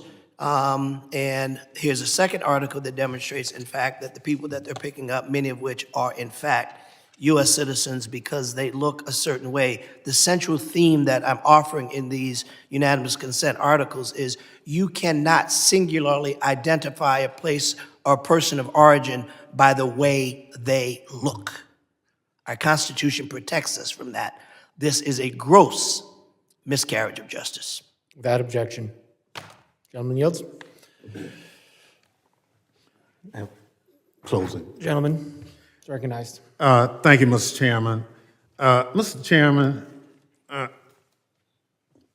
this secretary abandoned her duty to testify at this committee hearing, and refusing to answer our question is unprecedented. No other secretary, even those under threat of impeachment, have just gotten up and walked out of a hearing when nearly half the members haven't even asked questions. On one level, you can't be surprised because she's failed to answer our letters and other requests for information. Secretary Noem did not even want to appear at all today. To add insult to injury, I'm told that when she left, she did not leave the building. She went to the anteroom. Furthermore, to ostensibly go to a FEMA council meeting for 1 o'clock. I understand on good information that the FEMA council meeting was canceled. So there was no need for her to go. She was a liar with no respect for congressional oversight. She joined FBI Director Kash Patel in telling the U.S. House Committee on Homeland Security to pound sand by getting up and walking out in the middle of the hearing. We were told that she'd be here until 1 o'clock, but she left significantly early. This is embarrassing display from someone who can't take the heat, is disrespectful to the committee and the Constitution, the separation of powers. But again, what else can we expect from an administration led by a man who sicked a mob on the Capitol on January 6th? Mr. Chairman, because the secretary walked out of the hearing, I move that this committee subpoena Secretary Noem back to continue her testimony. Thank the gentleman. I yield back. The gentleman yields back. Mr. Chairman, I move to table the motion. Gentleman moves to table motion. I thank the gentleman for that motion. Now, continue.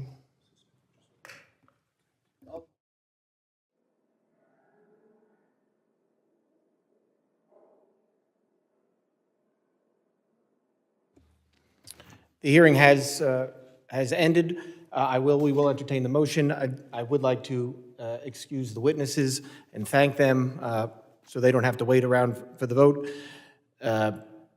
First, also thank the Capitol Police for being here today and doing a great job, and thank the witnesses for being here today. The hearing is on worldwide threats. I'm sorry we didn't get to focus a lot on that today. As someone who's from New York, and 25th anniversary 9/11 is coming up, I thank you all for the work you're doing to keep us safe and make sure another 9/11 does not happen. The members of the committee may have some additional, okay, we'll do it at the end, all right. The witnesses are excused.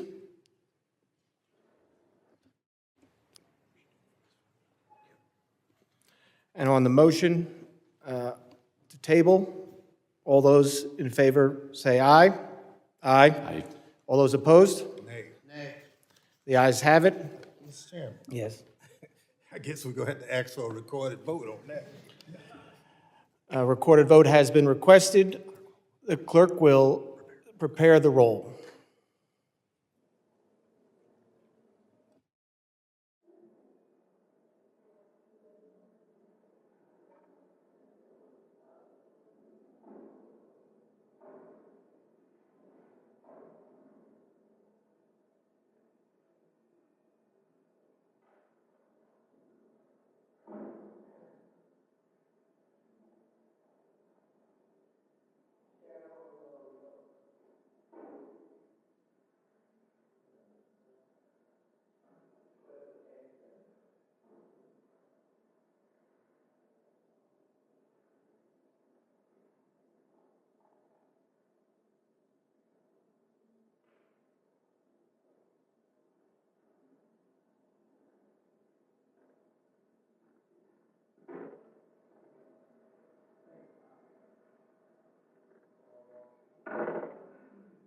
Mr. Chairman, can I just have a point of personal privilege, ask you a question? It's an easy one. It's a statement. It's a point of personal privilege.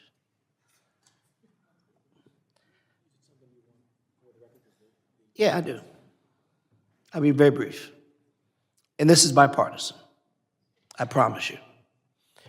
I think Gentleman's recognized. the fact that the secretary left prematurely is not only a disrespect to you as chair, but to the entire body. I think the fact that this secretary, at your request, and the hurdles you had to go through to get her here, to leave prematurely for a meeting that was canceled, that really did not hold the weight that she suggested because it never happened.